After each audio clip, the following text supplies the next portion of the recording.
just as involved. Are you or someone you know in need of support services? Don't worry, Fitting Back In got you covered. We offer life skill workshops, career development, job search, substance abuse counseling, and more. We are located at 2120 North Harvard Avenue, Tulsa, Oklahoma, 74115. Give us a call at 918-592-3500. Follow us at Fitting Back In Tulsa. Also, visit us on our website for services at www.fittingbackininc.org. Our services are available only in Tulsa County. EduRec is the place where education and recreation meets. At EduRec, we have a host of programs such as Spring Break Camp, Summer Camp, and After School. It's located at 5424 North Madison Avenue. To donate, sponsor, or volunteer for any of our programs at EduRec, go to edurectulsa.com. Call EduRec today at 918-430-3947. And you can also visit us on any of our social media platforms at EduRec Tulsa. EduRec Tulsa, where education and recreation meet.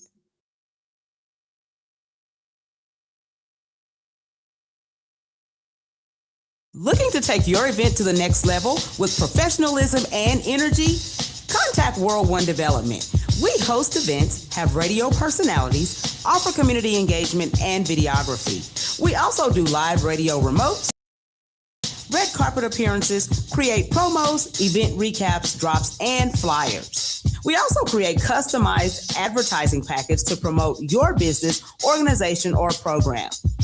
Visit our website at world1development.com. You can also reach us on social media at World One Development.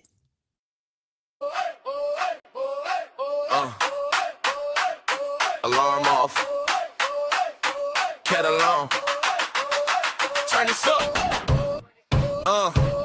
Sun peeking through the curtains, we already in gear. Whole town tuned in, bring your coffee over here. Dial locked in, yeah, you know how we do. It's the community wake up with news you can use. Woo!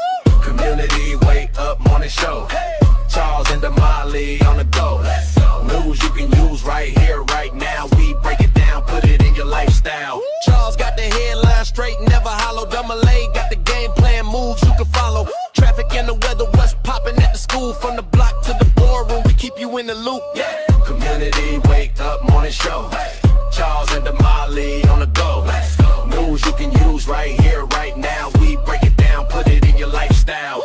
From the front porch to the car bustle, keep it light, keep it real, keep the hometown muscle. Turn it up, let the whole crew know you rockin' with the community wake up morning show.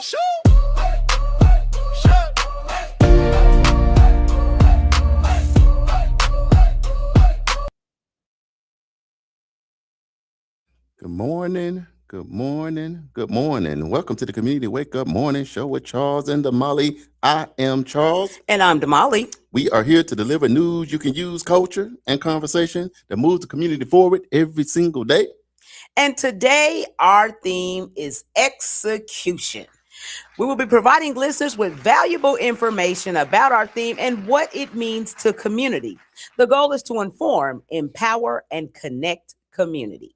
And also the vision is a stronger, smarter, much more engaged community. Welcome to Tulsa, Oklahoma, home of Black Wall Street on Greenwood, where it is currently 66 degrees. It's 2 minutes after the hour. You're locked in on NYCU.FM radio station. We appreciate all of y'all tuning in all around the world. You're also locked in right here locally on KBOB 89.9 FM, where we get to tell our story our way. And do not forget about the Juice Radio Show, our youth program, where we allow them youngsters to come into the media space. They travel all across the country and get a chance to impact their community. You also locked in on YouTube, the official World One Development news you can use. But on this Thankful Thursday, this Throwback Thursday, you are in the absolute best seat in the house, live with me and Damali at Grandma's table.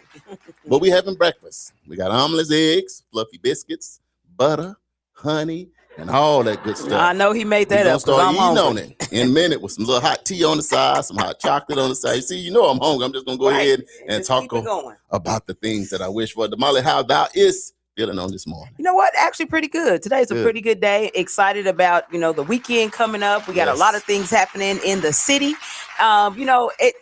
May is the day when they kick us outside. That's it. It's time. And so once we get kicked outside, we're outside all the way until August. Right. And then we go back inside.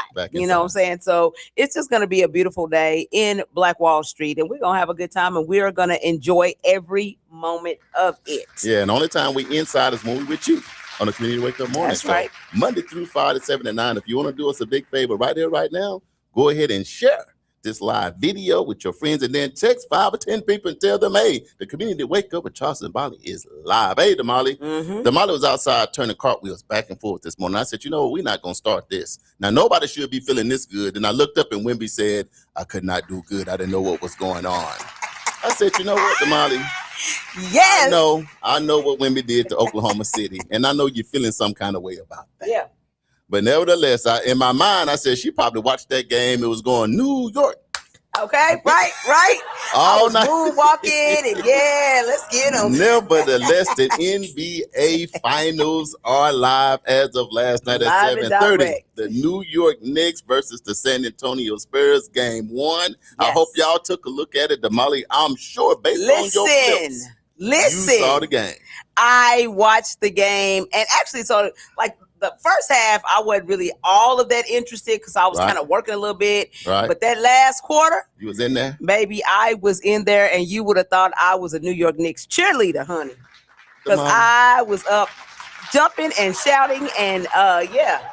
So basically, if you beat up somebody that Molly likes, then you have officially became not only their enemy that got a whooping, but her enemy for the rest of your life.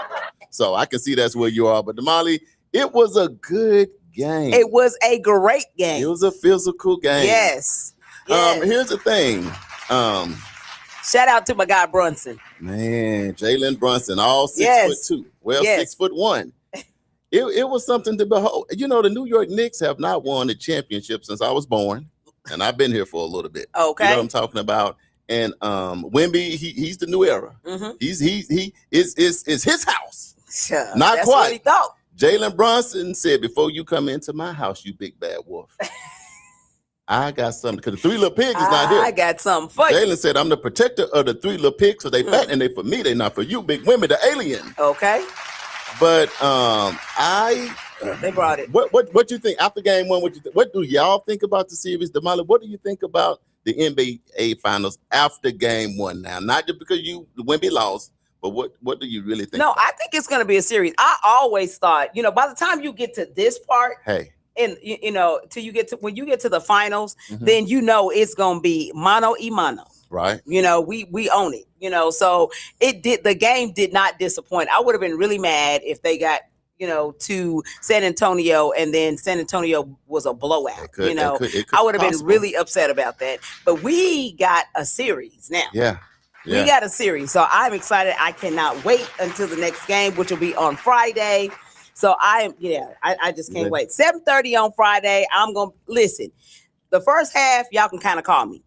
Right. The second half, don't call me. You got your popcorn? Yes, I'm ready. I'm going to have my pom-poms. I think I got some orange and blue pom-poms. My issue is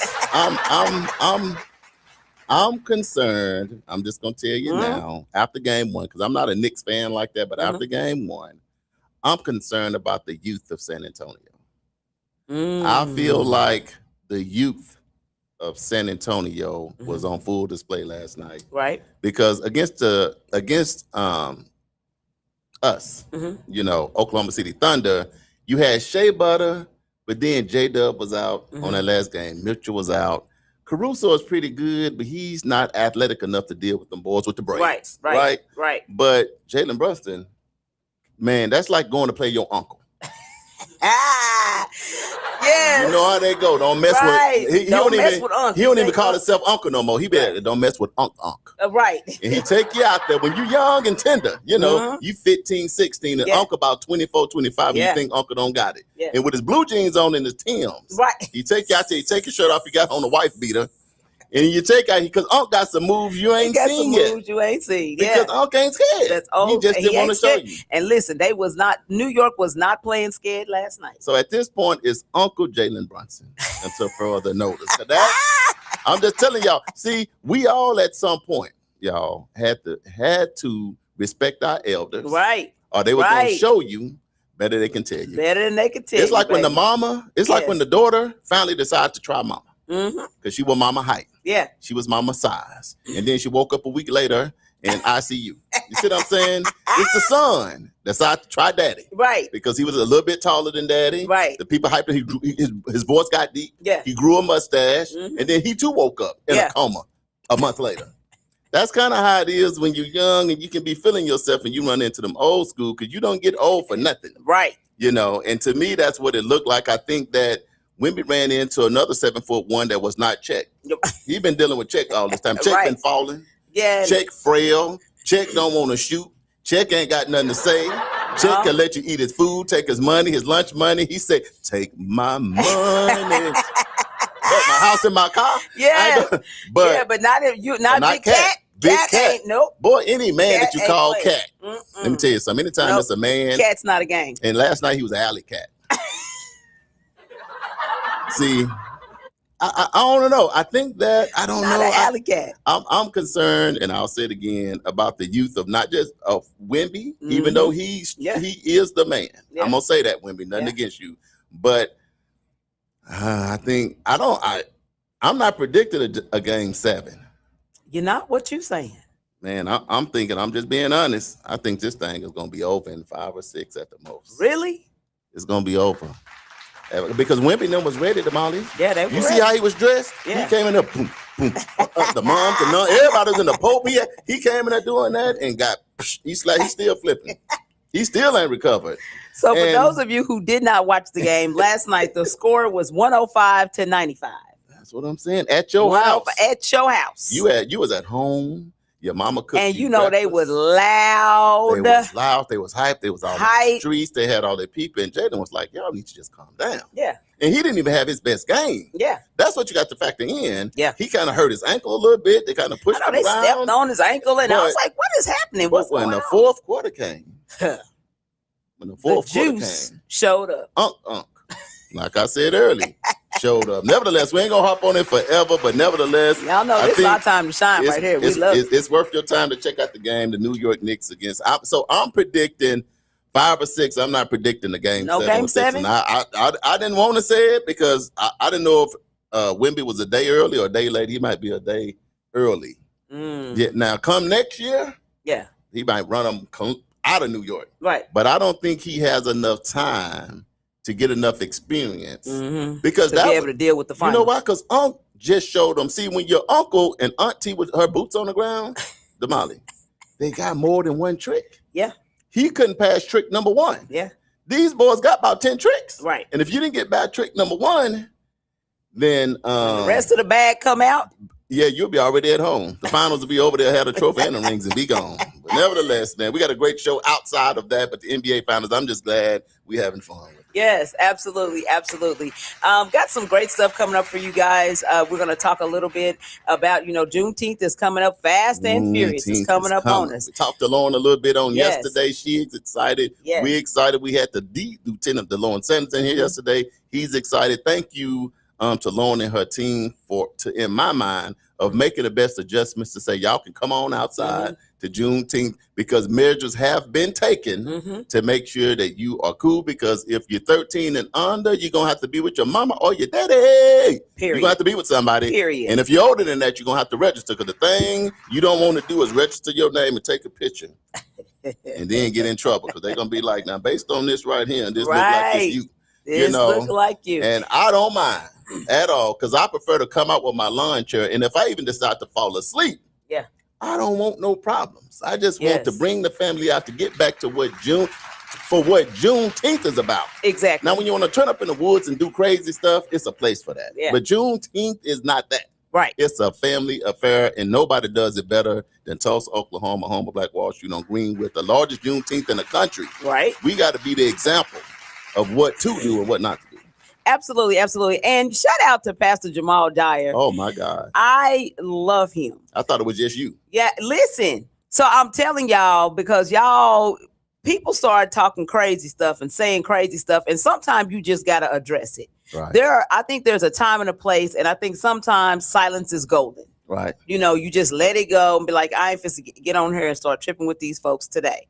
But when you start saying stuff that's ridiculous, Right. Just then way out there. sometimes somebody got to chin check you and let you know that you don't know what you're talking about. Right.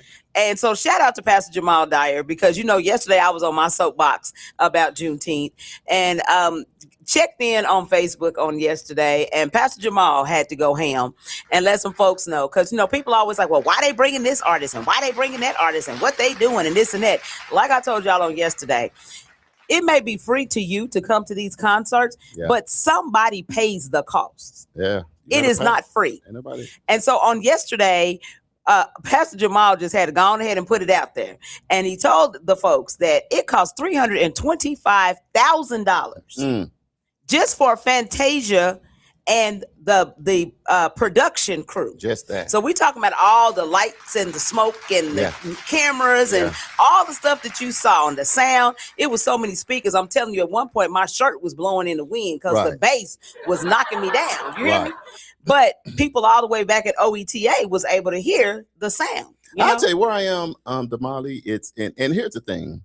People are entitled to their opinion. Correct. Because every now and then I might see an artist and be like, man, I wouldn't have picked that artist. But it's for free 99. I'm going to have a good time. Exactly. If somebody cooked me a meal, I'm not going to complain about the meal. I'm going to enjoy the meal and do that. So I think it's something you can do, but it's a way you can go about doing it. Don't do it in a harsh way. Don't do it in a disrespectful way. In our community, let's find a way just to love on each other in talking about what it is that we got. Me and Damali, we can disagree all day long, but you can still disagree in love. You don't have to say, man, that's crazy or that's stupid and why you do this and why, because now you're dealing with complaining. And when somebody's trying to serve you and you complain, they're like, look, you hungry and you frail. I'm trying to get you some food. Exactly. I'm trying to get you some water. I'm trying to give you a place to stay. And now you complaining the whole time. So that's can be what it feels like to people. And I understand that's broad stroke of a lot. You're talking about the largest Juneteenth in the country. So everybody's not going to agree with everything that's there. But nevertheless, let's find a way in our community to enjoy each other, man. This is like a family reunion. Let's just have a good time. Well, and my thing is this. If you see an issue, then fill the gap. So if you have an issue with with who is being put on the program, or and what artist is going to be on the stage, find a way to fundraise. Find a way to come out and volunteer. Find a way that and this is the thing. Each one of these committees are always asking for volunteers. So you can't ever say, oh, well, didn't nobody tell me. No, they're always saying, come out and help, come out and join, come out and support. They're always saying that. So you just won't get off your pockets to go do that. And then you become a keyboard warrior. Well, I don't want you to be on your soapbox 2 days in a row. Like you had yesterday, and Jamal, the pastor. Now when the pastor went, who the Pope might, the president, or whoever, the mayor, somebody might be next. But nevertheless, I think that we can still find loving ways in a way that I think, because I'm about solutions once the issue is addressed. My thought is, I'm like you, Damali. How about we do a donation of something, have a list of artists, and we all fundraise enough to bring whoever we want. Correct. Have the top 10, bring it to a vote, and whoever in the community vote on the most to come in, then that's who come in. But guess what you did? You sold into who you wanted. Correct. So you don't try to put the pressure on somebody else to go raise the money, do everything to make you comfortable when you're not adding anything to the pot. So do a donation, then throw in the hat who you would like to see. Then at least you can kind of work from there. But nevertheless, Juneteenth is coming up in good weeks. It's going to be all good vibes. And we love y'all, and we're going to have an absolute great time. How about that? Absolutely. Absolutely. Okay, so I think that we are going to go ahead and move into our affirmation. It is 18 past the hour, 66 degrees right here in Tulsa.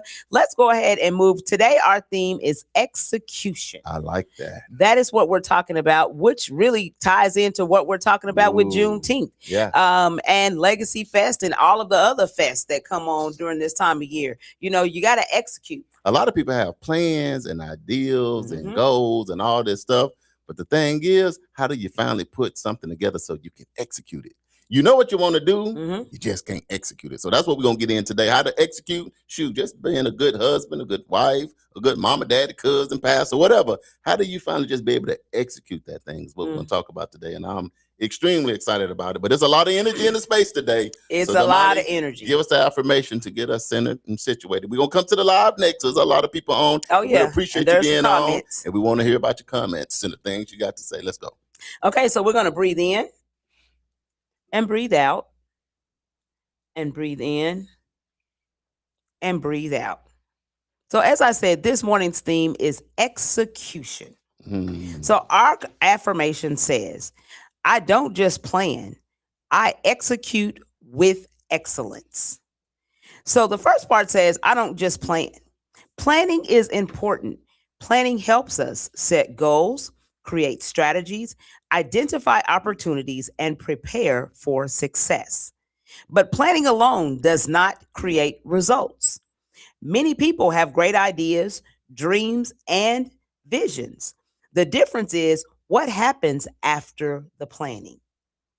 You do more than talk about what you're going to do. The next piece says, I execute. Execution means taking action, following through, completing tasks, and turning ideas into reality. Execution is where progress happens. It's the bridge between vision and results. You get things done. The next piece says, and the final piece says, with excellence. Excellence means giving your best effort, paying attention to the details, maintaining high standards, and being consistent and professional. Excellence is not perfection. It's a commitment to doing quality work and continuously improving. You don't just do it, you do it well. So putting it all together, this affirmation reminds us that success requires both planning and execution. And when we execute, we should do so with integrity, quality, and excellence. You don't just stop at having a good idea, you take action and you give your best effort. So the bigger message is this. This affirmation is about action, follow through, discipline, and excellence. Because plans create possibilities, but execution creates results. And when you combine execution with excellence, you build trust, create impact, and position yourself for long-term success. So the affirmation takeaway for today is, I don't just dream about success, I work toward it, follow through, and strive for excellence every step of the way. And this has been this morning's affirmation, which was brought to you by Build in Tulsa.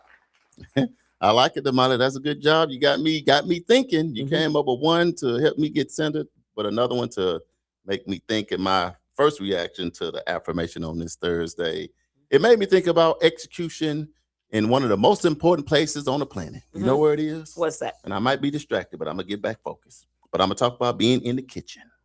So you can try to cook some collard greens, but if you don't execute that thing, you got a problem. You can try to cook some mac and cheese. Right. But if you can't execute that thing, you're going to have to watch yourself. You know, you can try to make dressing. Now, here's the one, potato salad. See, you can try to do the potato salad, but when you're walking up to the family reunion, did she execute that thing or not? Right. So I'm saying one spot that we all need to execute if we failing is when it comes down to cooking. Because in our community, if you don't execute that, somebody going to let you know about it. I think another thing I thought about was sports. Everybody got a plan. So it's time to get on the court, time to get in the ring, time to get in the field, time to get wherever you are. And now whatever plan you had, Damali, you're going to have to find a way to execute that. Or you can leave out of there with your head down. I got two more, which is important right now. Running for office. You have a plan. You know, you want to get in office. You want to get that seat. You got your team around you. You got your dream team. But if you don't execute that thing right, you and your team going to be giving you what you call the speech at the end. Concession. Concession. Like I just called you to say you and your team executed. You got it. And you got, man. My last one going to say you got to vote. Because the biggest thing I think about now with execution, it makes me think about Dr. Martin Luther King Jr., it make me think about Malcolm X. It make me think about people like Barack Obama, because they imagine the kind of plan they had to have to execute the type of things that they was able to do. So when you was reading that, it was making me think about the shoulders that we stand on of the greats and why, you know, we got to always understand our history and what we've been through and people been executing. Now it's our time, Damali, Mm-hmm. in 2026. And if you're listening in, it's time for us to execute. But when you thought about it, you was reading it. Mm-hmm. When you was thinking about execution, what hit your spirit? Well, I think it's easy to give lip service and to talk about what it Uh-oh. is that you think you're going to be able to do. Right. But talking and reality are two totally different things. Right. And I can, it puts us in the mind of when we were talking about doing EduRec. Right. But talking about it and actually doing it, two totally different things. Executing it. When you're talking about starting an event center, executing and or talking about it and executing, two different things. Some of the things that you thought you were going to be able to do, when you get in the space, you realize, that ain't going to work. Right. And so you have to be able to pivot to be able to make the thing what it needs to be, based on the vision and the goal for whatever the task is. When you Right. talk about putting on a Juneteenth, Mm-hmm. two different things. You can talk about it all day long. You can sit behind your keyboard and type all day long till your fingers don't have no blood in them. But when it comes to executing, getting the vendors out, making sure you have security, making sure that you have artists out, making sure that the sound sounds just right, making sure that there are activities for the kids and all that. When it comes down to doing that, it's a totally different ball game.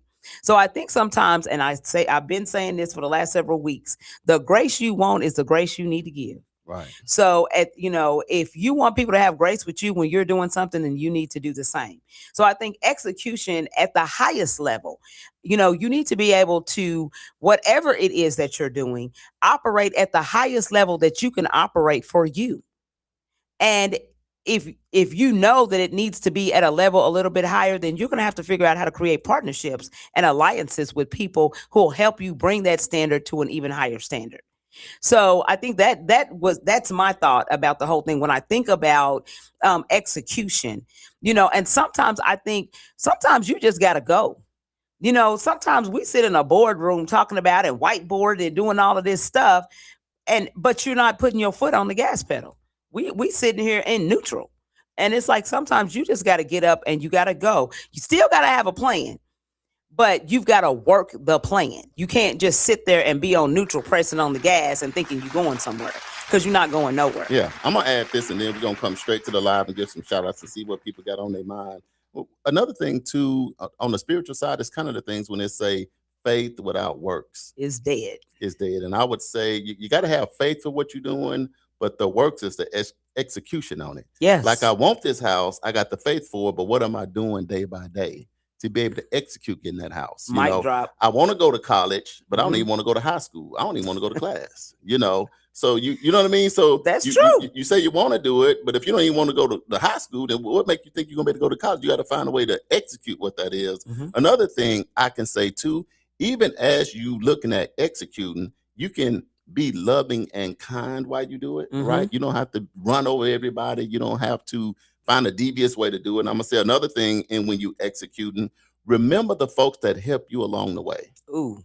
Because a lot of times when you're trying to execute, you can't do it by yourself. So I just want to say, as you climb and do those great things, never forget about the people that work with you, that was there for you, that supported you. If they volunteered, if they pitched in some money, even if they just encourage you, as you grow, still reach back, put on some type of retreat, give some awards. If something happens to that person, go by to see them, support their family, things like that, because it's a two-way street. Because to execute something, trust me, you're going to have to do it with more than just yourself. And then as you do it, as much as you can, have character and integrity, so that way, whatever you build, you also built and executed it the right way. You know what? And Charles helped me with this. We just heard just the other day, and it might have been yesterday, there is an actor, and I can't remember the actor's name. His name is escaping me right now. But anyway, this actor had got down on his luck, had started out acting, got down on his luck, had to go with certain friends. He had 14 friends that helped him. They allowed him to sleep on their couch. They gave him money because they believed in his talent, right? And so, and it's hard out there in the game of acting, right? And so they believed in his talent. They allowed him to sleep on their couch. They gave him money for food. They just kind of helped him along the way. So when he finally made it, he had a party, and it was said that he had black suitcases or black bags with $1 million. He had $14 million cash. And in each one of these black bags, had a party, threw a party, and invited the 14 friends over that helped him get to where he was, because now I can't remember the actor's name. It'll come to me in a bit. But now he's a huge box office. Like anytime he does a movie, it's millions and millions of dollars that are made. But anyway, he had a party, invited them over, had a duffel bag with $1 million in each one of the 14 duffel bags. And he told his friends, he gave each one of them one of the duffel bags with $1 million in it. And he told them as long as he was acting, they would never, ever have to worry about money ever again because they bet on him when nobody else would. And that actor's name is George Clooney. George Clooney. Thank you so much. But you told me to have your back. Yeah, some you did. People, you say get my back. You said, Charles, and I get that. Get my back. So I'm talking about I'm over here doing my research, y'all. George Clooney. George Clooney. So when we talk about reaching back and appreciating those who helped you along the way, that's what we're talking about. Now, obviously, everybody's not going to be able to give people $1 million, but wherever your sweet spot is and your comfort level is, then you need to reach back for the people that helped you. Don't get up there and just act like you got there by yourself, because most of the time, none of us get anywhere we're going by ourselves. There's always somebody in the background that's helping us out, that's encouraging us along the way, that's, making sure that our mental is okay as we make these transitions and as we make these elevations. So shout out to George Clooney. I thought that was a phenomenal story. And I wish I was one of them 14 friends. So right. And he told them not to never worry about money ever because again. Even though he was sleeping on that couch and he needed and all of that, now he's currently worth $500 million. Yeah. He's worth $500 million. But that's what friends are for. Yeah. So good job, Damali. Stop hating on people all the time. Let's go to the live, y'all. Let's we appreciate celebrate. y'all tuning in. It's 30 minutes after the hour. Damali, who we got on the live? We'll get Okay, so Mom is on the line. What's going on, Mama? Look, Mom one of them people that always gonna cheer you on and support you and give you some bread. So she'll put it in your mouth sometime. Put this in your mouth and go on out there in town for the world. That's because she wants you to shut up and stop talking. Shut up, eat and work. Stop talking so much. You get to work. Get to work. Brenda Harbin is on. What's going on, Miss? Mom says Mom is watching. Hey. Let's see. AJ says, "What's up this Thursday on the Community Wake Up?" What's going on, brother Energizer? Harsh Sharma is on. Harsh Sharma, what's going on? Welcome to the show. Anna Marie Baker says, "Great morning, family." What's going on, Anna? Gary Bellamy is watching. Gary, what's up? Yes. Welcome to the show. Uncle Brian is full of hate this morning. He says OKC will never win another title until they trade for the Greek Freak and get rid of Holmgren. I ain't finna talk about Oklahoma City because I'm on a high from the New York Knicks. Don't right start. Now we're in the finals and everybody gonna have to reboot and rethink. Absolutely. You don't never know what's gonna go on during the trade season. And I'll say this and let it go. I just still think if you got J-Dub and Mitchell and they full strength now check. I'm not even gonna harp on that because it's down to the New York Knicks. Right. We talking about the Knicks. San Antonio it's their time to shine. And so Uncle Brian, what you got to do is put that energy into who you said Wemby was right now. Because you saying Wemby is the king. Wemby Nation. Wemby-nomish. You did all that. And yesterday, Wemby shoes is still laid outside the stadium because the New York Knicks took his shoelaces, shoes off, and now he laid outside. Now, I love me some Wemby, but I'm just saying, everybody got a plan and everybody try to execute. Say it by the great Mike Tyson. Everybody got a plan till they get hit where? In the mouth. Right in the mouth. And last night, Wemby got hit in the mouth and he could not respond. Listen, so Uncle Brian says Wemby will come back. My nuns and monks will come through. Hey, they did it to Oklahoma City. Man, them nuns came. We was never the same. Right. So we need to go to church. Oklahoma City, we're going to go to church. Okay. AJ said, I'm calling it a 7-game series, and it's going to take a lot, but the New York is going to win the NBA championship. Ooh, said by the one and the only. Mr. Energizer. And he got a satellite dish. Okay. See us, sometimes we can't get the game. AJ go outside and everything come in clear because he got the satellite dish with the kinetic energy in it. All right. Teresa says, Grand Rising community. What's going on, family? Richie is watching. Richie done went back to back. He ain't even missed a question lately. So, see, Richie done went down there with his son. Right. They done graduated summa cum laude at the top of the class. And he done got and told us, now what you down here drinking on? Right. Done stayed down there for a month. Now Right. he a genius too. He can't miss. But anyway. Uncle Brian said, people are not entitled to their opinion if it's stupid, and they know it's stupid. I'm going to leave that right there. Oh, I love it. Richie says, good morning, everyone. What's going on, family? Teresa says, no, sometimes you just need to be quiet and no one will know your IQ. But once you open your mouth, it is confirmed you need to seek therapy. Operating in the deficit. Oh, Lord. Uncle Brian says you have to drop the hammer on people who insist on being negative, because if you don't, they will run wild and destroy the good in all of us. Man, that's facts. That's facts. Uncle Brian also says beautiful affirmation. Brenda says beautiful. Right. Uncle Brian says we have to have a backbone out here to execute our plan for survival. If you don't do the right thing with your full heart, nothing will work. Where your backbone at? And yourself out of it. We have to do it for the greater good, not for your ego. Now, you know what? That's bars, not for your ego. I love that, Uncle Brian. Thank you for that. AJ said this morning's affirmation is on and popping. Execution is the follow through of completing your task to completing your goals and dreams. Right. And then AJ say Wimby's elbows didn't work last night. To put them. Hey, look, Damali, did you see when he ran into your boy hard as he could? Yes, he was ran like, into boom. cat. He was like, oh man. Then he hit him again. Boom, he didn't move. And then he fell and ball went. I said, look, see, Check only weighed 210. Right. These boys over here in New York Knicks, they weigh 260. They've been eating 270. They've been eating their groceries. They grandma been feeding them. So he gonna have to he got to come back with some finesse because that power game. Check is not under that rim no more. Nope. So he gotta switch. And I know he can do it. Yeah. So Wemby probably gonna be shooting from half court. Oh, Because he ain't trying to get in there with all of that because he already know that's not gonna work. Be too much. It's a lot of meat down there in the middle. They wasn't going for that. And they was blocking his shots. He coming up. They're like, boom, get that out of here. He spent the most time on the ground. He couldn't run nobody over. He was trying to find. Remember how he ran over? Caruso. He couldn't find nobody on New York. He said, "Man, you can't," because the New York Knicks, they was wearing Timbs last night. If y'all didn't look at their shoes, they weren't even wearing gym shoes. They was wearing Timbo. Right. It's New York. Right. Out here. Do not play with them. Couldn't do it. All right. So as I said, Friday is going to be game 2 of the series at 7:30 p.m. So we'll move on past that. So let's talk about a little bit about this execution thing. Yeah. And what we mean as we compare it and talk about it as it relates to community. And then after we hit it, I'm just going to ask them. So while you reading that, they can be thinking about something. What do you find sometime in life, whether it's marriage, raising kids, your career, going to college, your spiritual walk or whatever, what do you find it may be most difficult to try to execute in your life? You know, as you go through, what is that one thing that seems like it eludes you a little bit? It seems to be kind of that one thing that may be hard to execute. And I'll give mine, and Damali will give hers after she go through this. But what do we find that's the most challenge to execute in our life?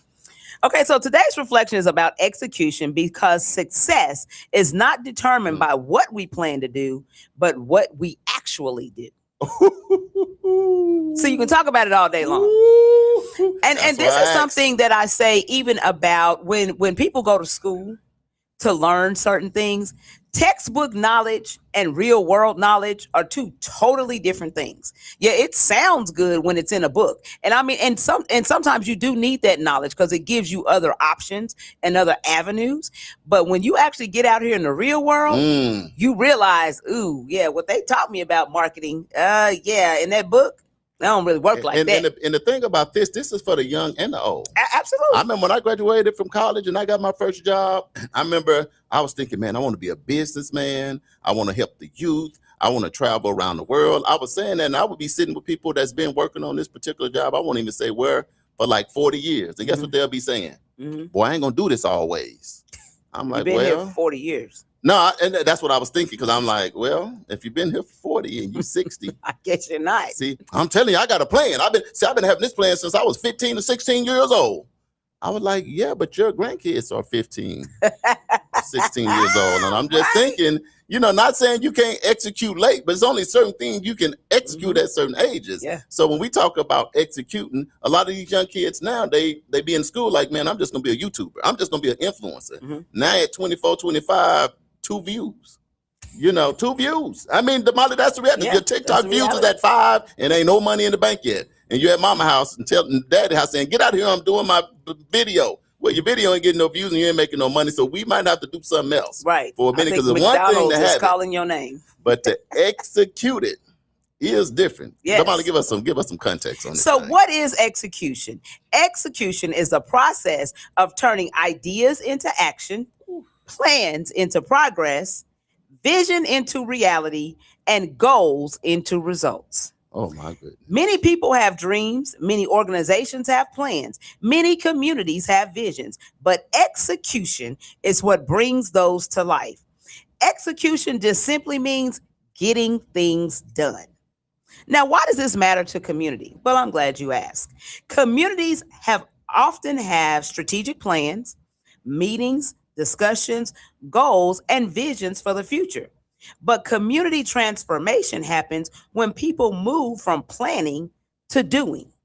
And I think that's one of the things that we complain about here in Black Wall Street is we talk about we have so many meetings, so many meetings with community, but then nothing happens. The plans are sitting on a shelf somewhere and nothing is being executed. Community still looks a certain way. And people are like, what do we have all these meetings for? I see, I'm more on the doer side. Right. Let's get it done. What's the goal? All right, let's go. And let's figure it out. But I agree that you do have to have a plan because you don't want to be running around aimlessly, running, in a circle. But I also believe that you got to start. If you don't start, you can't finish. But you got to start. Just get out there. I like that. And so this is the other thing that what I said about, and we talked about this maybe last week. And I said, the way I looked at life or at this position was I just got to jump out there and just start swimming. I'm either going to sink or I'm going to swim. Just got to go for it. You just got to go for it. And then along the way, people will be attracted to you based on what you're doing. If you're operating in excellence, those people who operate in excellence, they're going to come alongside you. Let me ask you this, Damali. So even though you be like, I'm just finna go for it. I don't want nobody sitting at home and just gonna get out the bed and say, I'm just gonna go for it. Because you gotta figure out what you're going for. That's right. So what was the process of what was going on in your mind when you decided? Because you got to remember, you was a professional. Mm-hmm. You was in corporate America. You was already doing well. Right. So what was going on that make you said, look, I can stay here and be comfortable. Mm-hmm. Or I can go for this thing that I'm doing now. You didn't just go for it. What was the deciding factor to say, man, I'm finna switch gears and I'm all in. I'm putting all my chips to the middle of the table to do this community thing called not for profit. You know what I'm talking about? Right.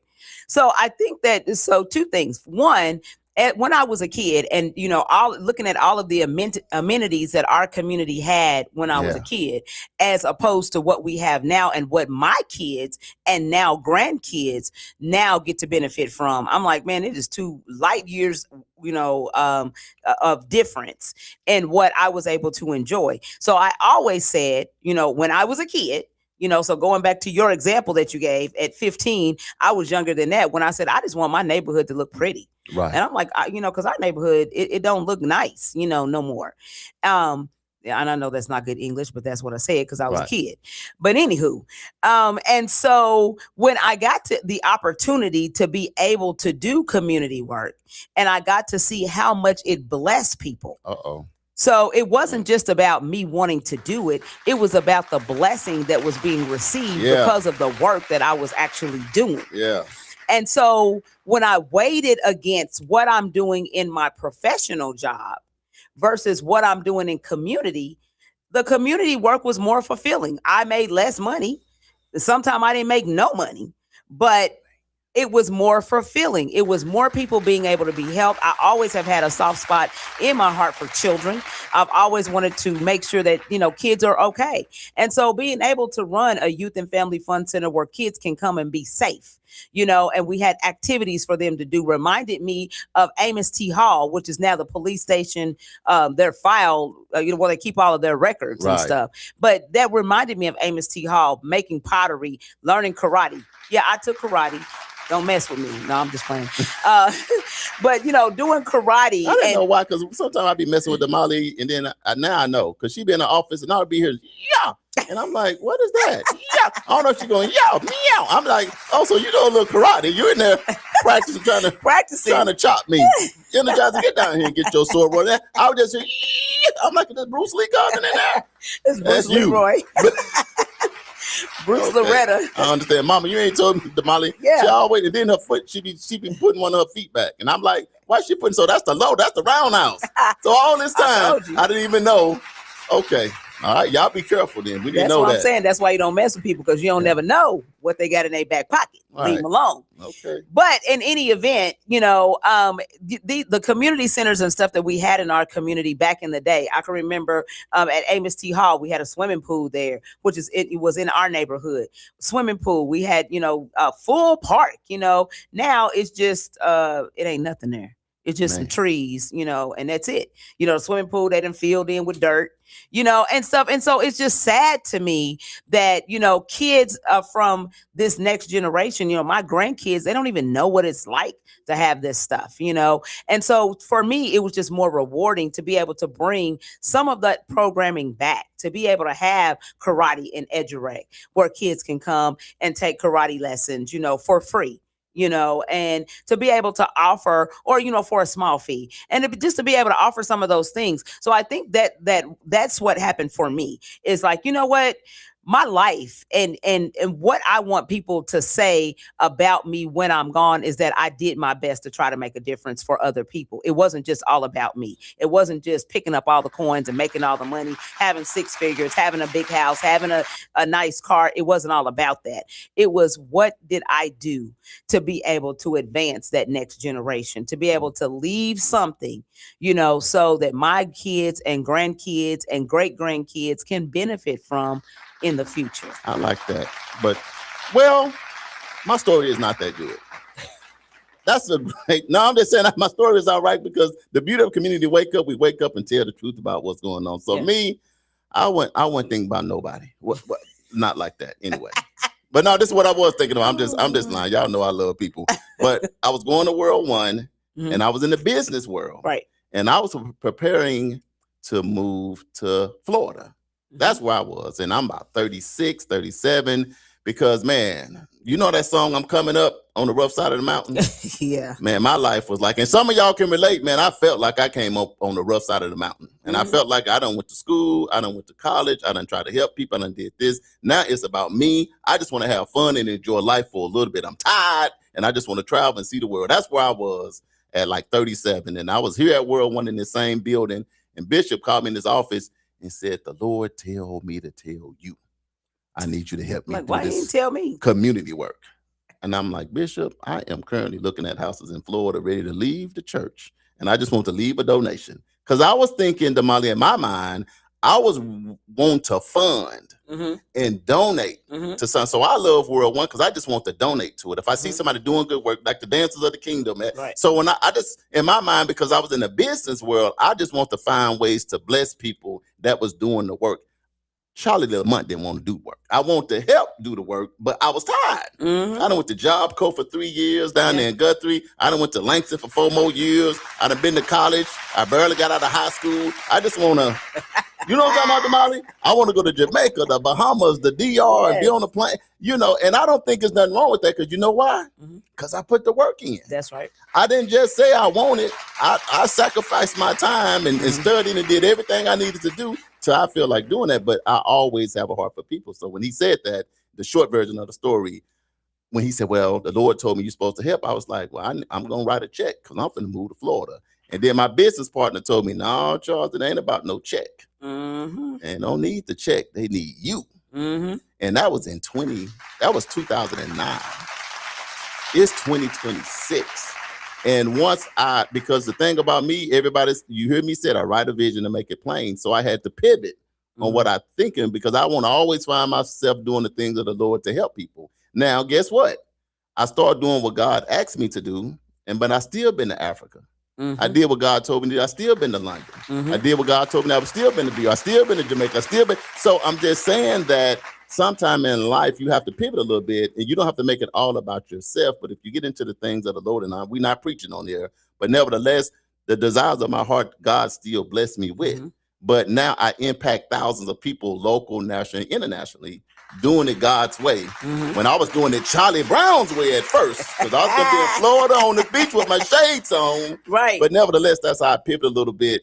But let's come to the live to see that when you think about in life, what's hard to execute? You know what I mean? And then Damali, we'll go to the live first, and we'll come back to say, man, what's the thing in life that we think maybe is hardest to execute? So Uncle Brian says the challenge is not to lose your soul trying to do the right thing. There are always two paths. One is always easy and you can cut corners and get to the top, but nothing sticks. The other path is hard, rough, and sometimes heartbreaking. But if you stay the course and do the right thing, the milk and honey will be unlimited and you will have a place in paradise with the elders. Damali, Man, listen. Look, you should have read that last, because look here right here. Right, just drop the mic. We're going to drop the mic. Show is over. Hey, producer, turn off the lights. Right, it's time to go. Let's go, Uncle Brian. Now, that's a word. That's the beauty. Look, if you forget everything else we say the rest of this show, what Uncle Brian just said right that's here. That's a word. That is a bar, a word. Yes. Do this. What else yes. you do this? Snaps. Yes. Turn the flicker the lights. Produce, do something. Yes. Because that was all of that in the above. Thanks for that, Uncle Brian. Yeah, absolutely. That resonated.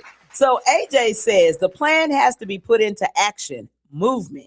If the plan is not put into action by doing and following through with the plan by physically, mentally, and spiritually moving it into completion, then you have results. Will help you understand where you need to do a little tweaking with it for ongoing continued growth and with more progress for the future expansion. Man, I love y'all, because what he talking about, you got to put the whole man in there. You got to go. Mind, body, soul, and spiritual. You know, you got it ain't just trying some. You got to put anything. And then I like what he said. In certain areas, you got to tweak it a little bit. You got to tweak it. You know, you all in, but let me tweak this and tweak that, like tuning up the car. But you keep on rolling. Yeah, man, that's heavy right there. Those are two great comments. Thank you guys for that. We appreciate that. So we ask you and we'll come back. That was great. And it's hard to come behind that. I might not say nothing either, but if you got something to say it in there, because AJ and Uncle Brian dropped the mic. But a question, what is it sometime about life that you find that's hardest to execute? And maybe why it seemed like it's hardest to execute? Damali, I'm gonna come to you first, and I go, what are the thing that you think that's most hard to execute in this thing called life? So I think it's harder to execute plans that include other people. Ooh. So if I got to have other people working with me to do something, then it's harder to execute because I have in my mind and in my my vision what it is and how I see it and how it was given to me. Then other people come along like, oh no, I think you need to do this, and I think you need to do that, and I think you need to add this, and I think you need to add that. And then they tell you what they think you need to do, but then they gone. And it's like, hold on. You done gave me all of this wonderful advice about what you think I need to do, but you're not gonna help, do it. And then now you're sitting over here criticizing and talking about it. So I find it best for me that when I have a plan, I just go ahead and do it. And I keep my circle very small, like one or two people small, because for one, you don't need people putting negative words because your words frame your reality. Right. And so you don't want people putting negative words on you. Yeah, she said she was going to do X, Y, and Z, but I don't see how she's going to do that because that ain't possible, because people can't, you know how people do. Right. So, they start going on, and then those words start tearing down what it is that you're trying to do. So, in order for me to execute, and that's why really I understand that you need to delegate. Right. But I'm really a one-man band. And it really doesn't work as effectively that way because, it's not, there's only 24 hours within a day. And so, one person can only do so much. But if you look at my life, you can see that I have been blessed to be able to do a lot. Right. And that's because I'm not begging people to come along and come alongside of me. I'm like, you know what? This is what I'm going to do. And this is how I think I'm going to be able to get it done.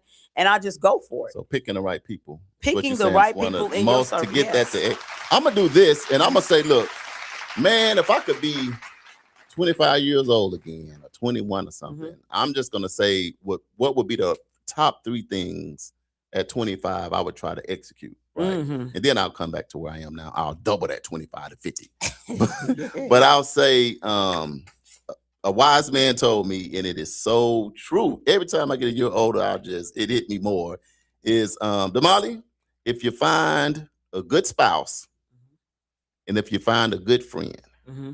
one in your whole lifetime, in your entire life, you did good. Mm-hmm. One good spouse and one good friend in your life, you've Mm-hmm. done good. And the older I get, the louder that sounds to me. Mm-hmm. Okay, that's one. So this is what I think. If I was 25, I would really establish a great relationship with the Lord Mm-hmm. and my purpose and my vision, and get my spirit man situated first. Mm-hmm.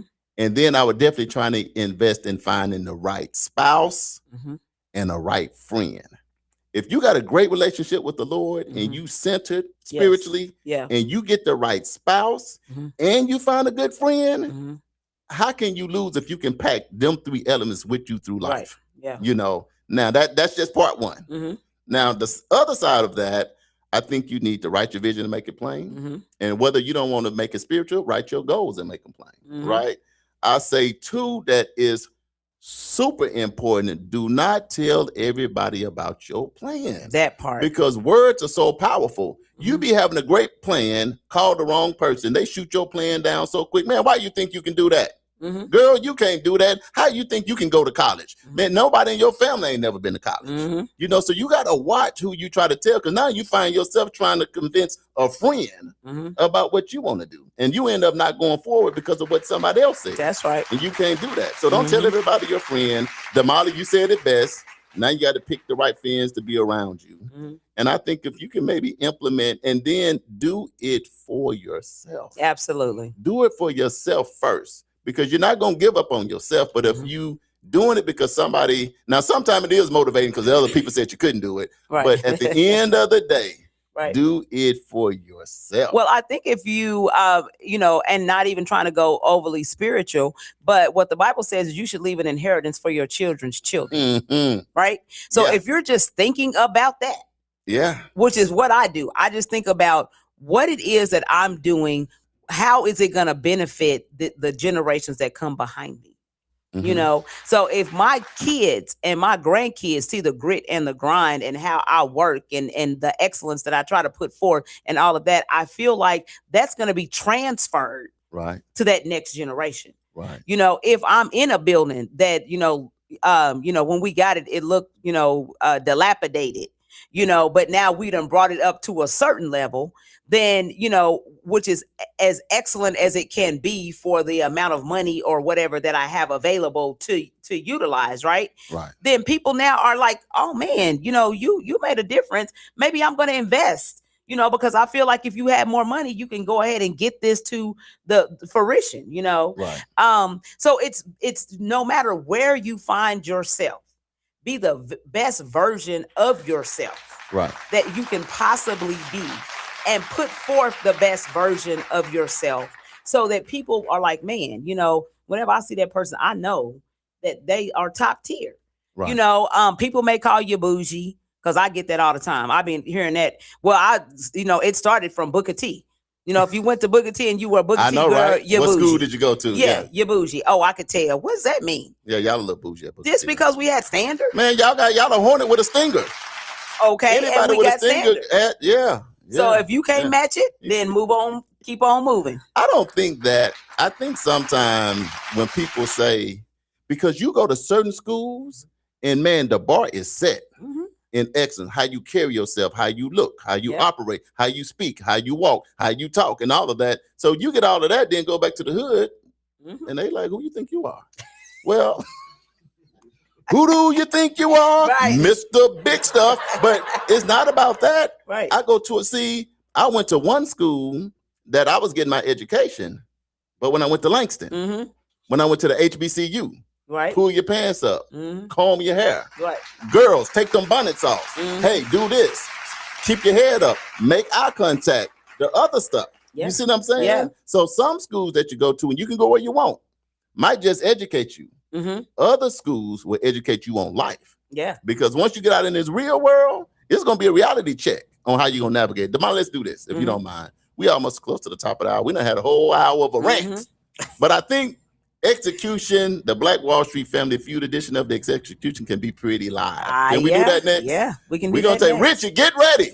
Prentice, get ready, Mr. Energizer Brian and all of y'all. Because Richard done showed up. He can't miss no more. He done got down there with his genius son and done something. I don't know what he did in Florida, but we're going to stop that today. No, I'm just playing. Coming up next, we're going to get into the Family Feud Black Wall Street edition of execution. Because in 2026, we better execute. If not, then we going the wrong way. Yeah. Community Wake Up with Charles and Damali. Y'all stay locked in. We'll be right back on Black Wall Street. Yes. Are you or someone you know just as involved? Are you or someone you know in need of support services? Don't worry, Fitting Back In got you covered. We offer life skill workshops, career development, job search, substance abuse counseling, and more.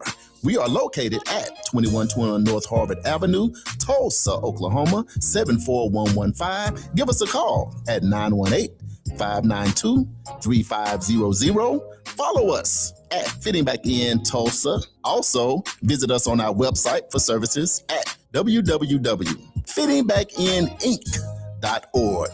Our services are available only in Tulsa County.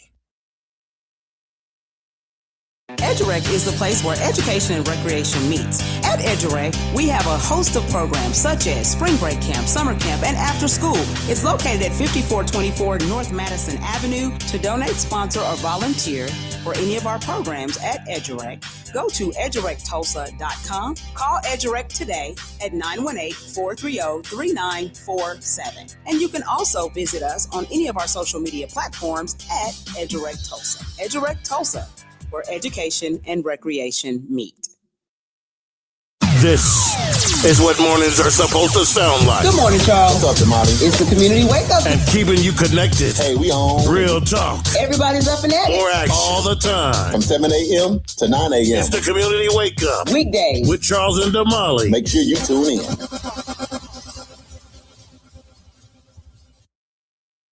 Welcome back to the Community Wake Up Morning Show with Charles and Damali.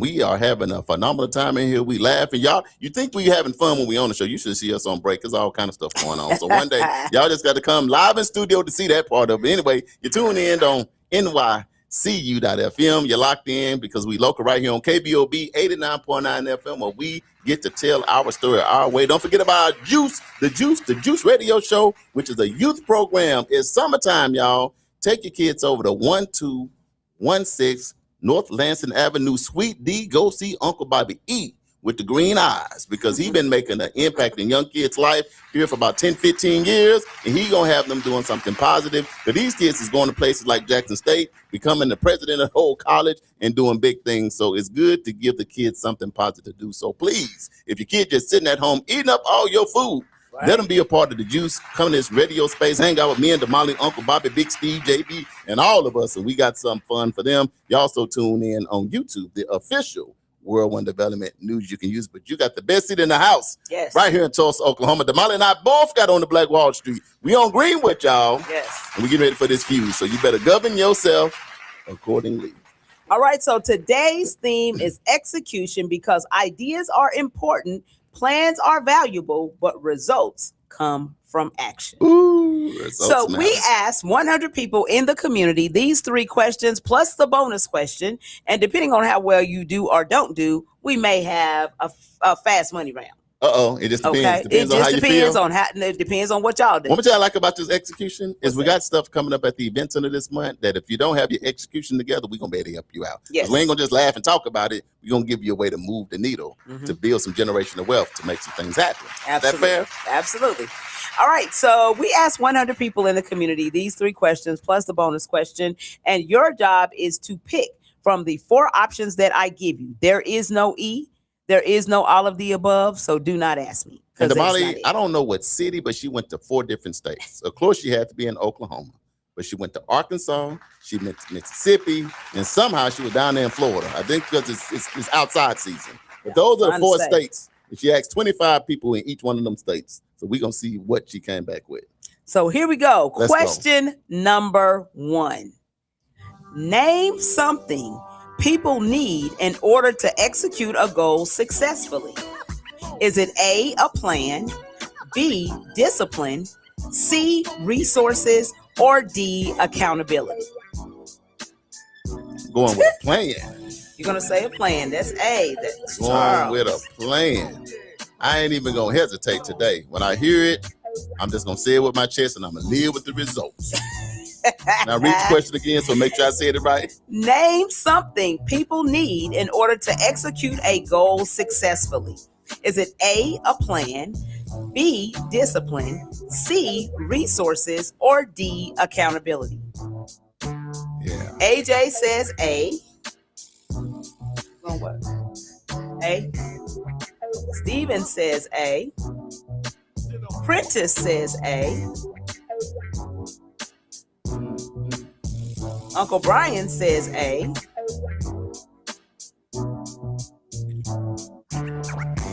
All right.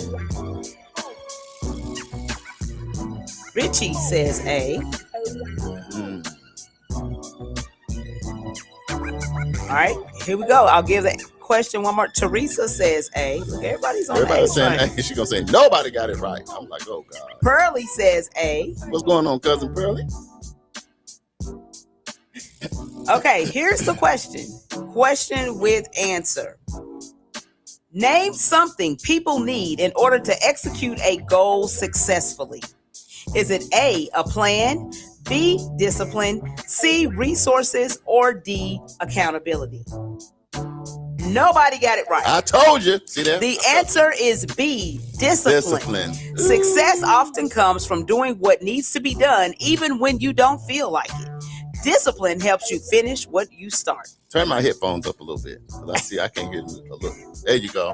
Okay. Turn me up. You see that? That was a setup. So at this point, the show hadn't even started yet. Because people be out here in these streets trying to mess with your self-esteem, and we ain't going for that in 2026. So we just gonna be like we just started. This is question number 1, so the rest don't matter. Let's go. Here we go. Name something that prevents people from executing their plan. Is it A, fear, B, procrastination, C, lack of resources, or D, self-doubt? Procrastination. Charles says B. I ain't gonna flinch. I said what I said. You gonna say Steven says B? Okay, what the rest of y'all got? AJ said we're all 0 and 0. we all sitting back like this. Right. So here's the question one more time. Name something that prevents people from executing their plan. Is it A, fear, B, procrastination, C, lack of resources, or D, self-doubt? AJ says B. Teresa says B. I can see when you said A1 right there, everybody said, what? I know, right? They make me spill my coffee. Prentice says D. You see Prentice, like, I'm going to be a long Uncle Brian says D. But Uncle Brian just showed up at the house with Right. Ambrose says B. What up, Ambrose? Pearlie says B.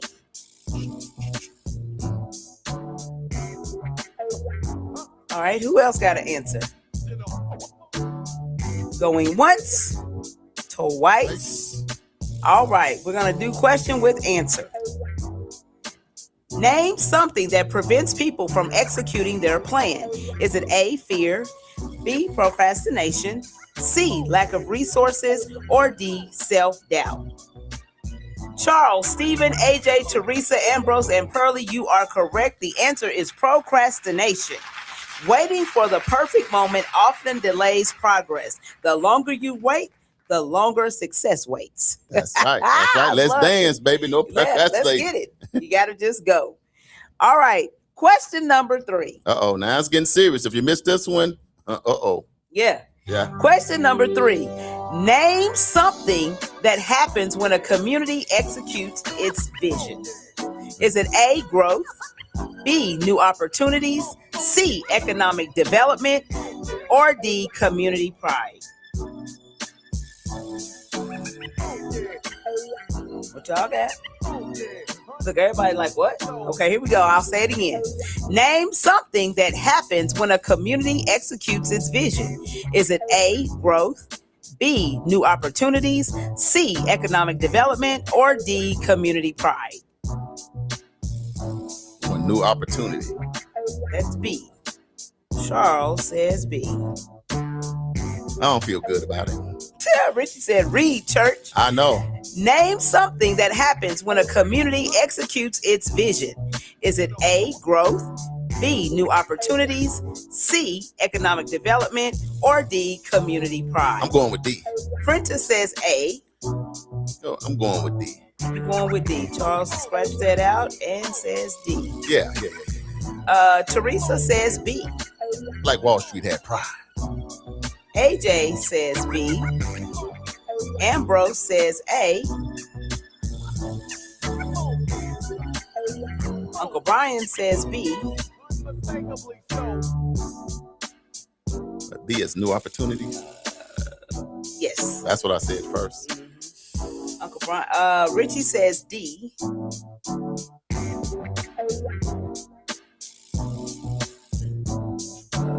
Steven says A.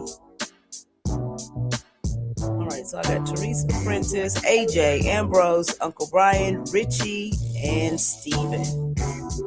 Okay, I got all of y'all. Okay, question with answer.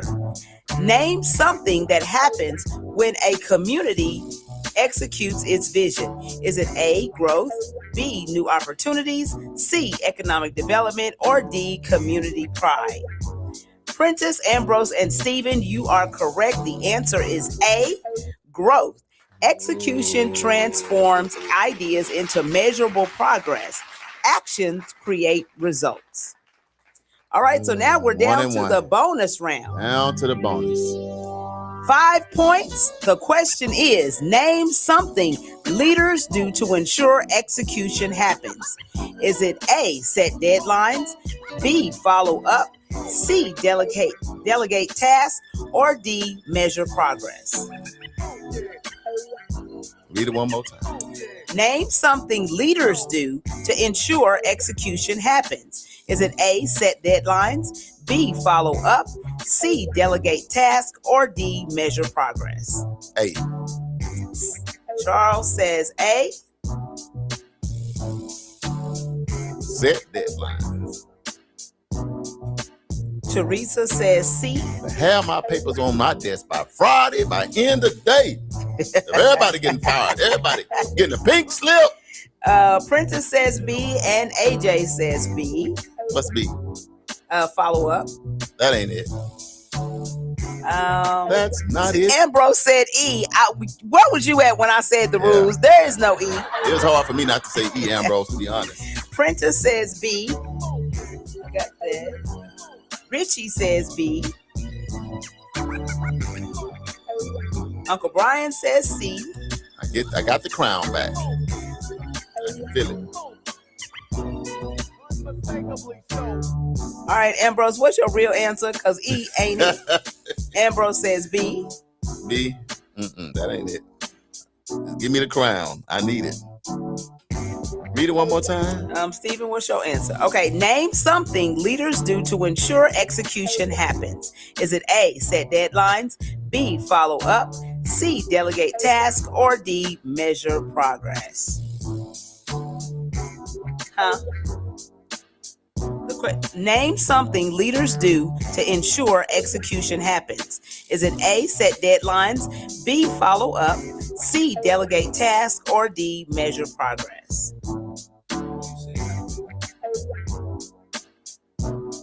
To make sure execution happens, yes. What did Charles say? Oh, he said A, set deadlines. All right, question with answer. Name something leaders do to ensure execution happens. Is it A, set deadlines, B, follow up, C, delegate tasks, or D, measure progress? Nobody got it right. The answer is D, measure progress. What gets measured often gets accomplished. Successful leaders track results. And we all two-time losers. All right, so that means we're going to have to do the fast money round. Uh-oh. I like so fast this one money. is 10 points. Yeah. Here we go. So, fill in the blank. Hold on, let me take two. Like you're shooting them free throws. Like Wimby was doing, shooting. Oh, He Lord. missed his free throws now, but he was missing everything else. Okay, I'm ready. All right, fill in the blank. Execution turns blank into reality. Is it vision, dreams, goals, plans, or ideas? Dreams came to my mind first. Okay, so dreams would be number 2. Yeah, I thought that before you even said it. So I got a look. All right. They're gonna let me know if my mind glitching or not. All right. Anybody else? Yeah. No, nobody else. Execution turns blank into reality. Is it 1, vision, 2, dreams, 3, goals, 4, plans, or 5, ideas?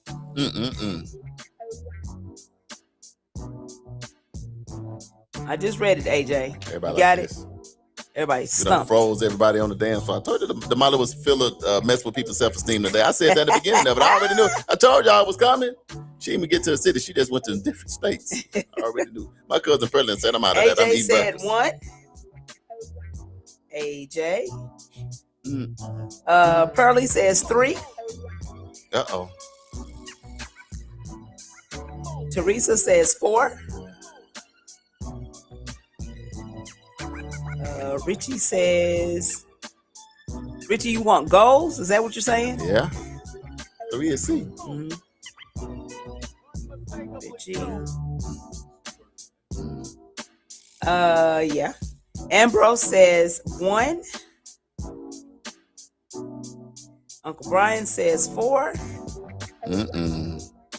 Plans is 4. Who is that? Prentice. Oh man. So Rich gonna try to pass everybody at the finish line. He said, I ain't stopped running yet. Right. Stephen, what you got? He just bust out laughing. He just looking at me. He like, yeah. Is that what you going with? So here's the question one more time. Or fill in the blank. Execution turns blank into reality. Is it 1, vision, 2, dreams, 3, goals, 4, plans, or 5, ideas? Pick one. You're going to go visions, all right? That ain't it. That ain't it. So that is Steven. All right, who got the crown? Okay, so here we go. 10 for 10 points. No, you had already said that. We got to go. Hey, look, let my cousin Janetta just got on. Hey, Janetta, let Damali read you this question. You might win because we've been flopping and missing all over the place. Okay, so this is worth 10 points. 10 Fill points, in the cousin. blank. Execution turns blank into reality. Is it 1, vision, 2, dreams, 3, goals, 4, plans, or 5, ideas? AJ said, I need this.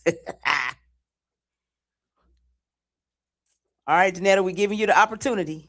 She said dreams. That is 2. All right, she's with you. She with me. Yeah. Okay, here we go. Question with answer. Execution turns blank into reality. Is it 1, vision, 2, dreams, 3, goals, 4, plans, 5, ideas? AJ, Ambrose, and Steven, you are correct. The answer is vision. So this is the deal. The bigger message is this. Execution requires... I don't hear about that. Give me this. He snatched my paper right.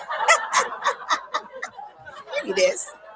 Look, no, this is only people with the long hair got it. So it's just a braids thing going on. See, I can't braid my hair because I ain't got enough. See, some with these braids, AJ. And Look, Steve AJ put on his glasses. I know it. It says execution requires discipline, consistency, accountability, and action. The builders of Black Wall Street didn't just talk about economic empowerment. They opened businesses. They purchased land. They built institutions. They hired employees, and they created opportunity. They understood that execution is what separates wishes from results, because communities don't grow from what they intend to do. They grow from what they actually do. Black Wall Street Family Feud was sponsored by the City of Tulsa Permitting Department. They will host a satellite office at the 36th Street North Event Center for the month of June, on Tuesday from 8 a.m. to 12 noon, and on Thursdays from 1 p.m. to 4 p.m. And congratulations to Stephen, AJ, Ambrose, y'all suckers got me. Congratulations. That was an aggressive congratulations. That wasn't really no congratulations, son. Look, this is going to shake your hand. Said, snatch the paper, cuz. I know. Give me that paper. Nobody going for that. We're going to take a break. We'll be right back. Community Wake Up with Charles and Damali. We going to unpack the good stuff that you need. So get your pen, your pad, your recorder out if you don't mind. Click that arrow to share this because we're going to get into the news that you can use coming up next on Community Wake Up Morning We got the Show. Black History Trivia. We still got the trivia, and I don't want to answer that either. But we'll be back in a moment.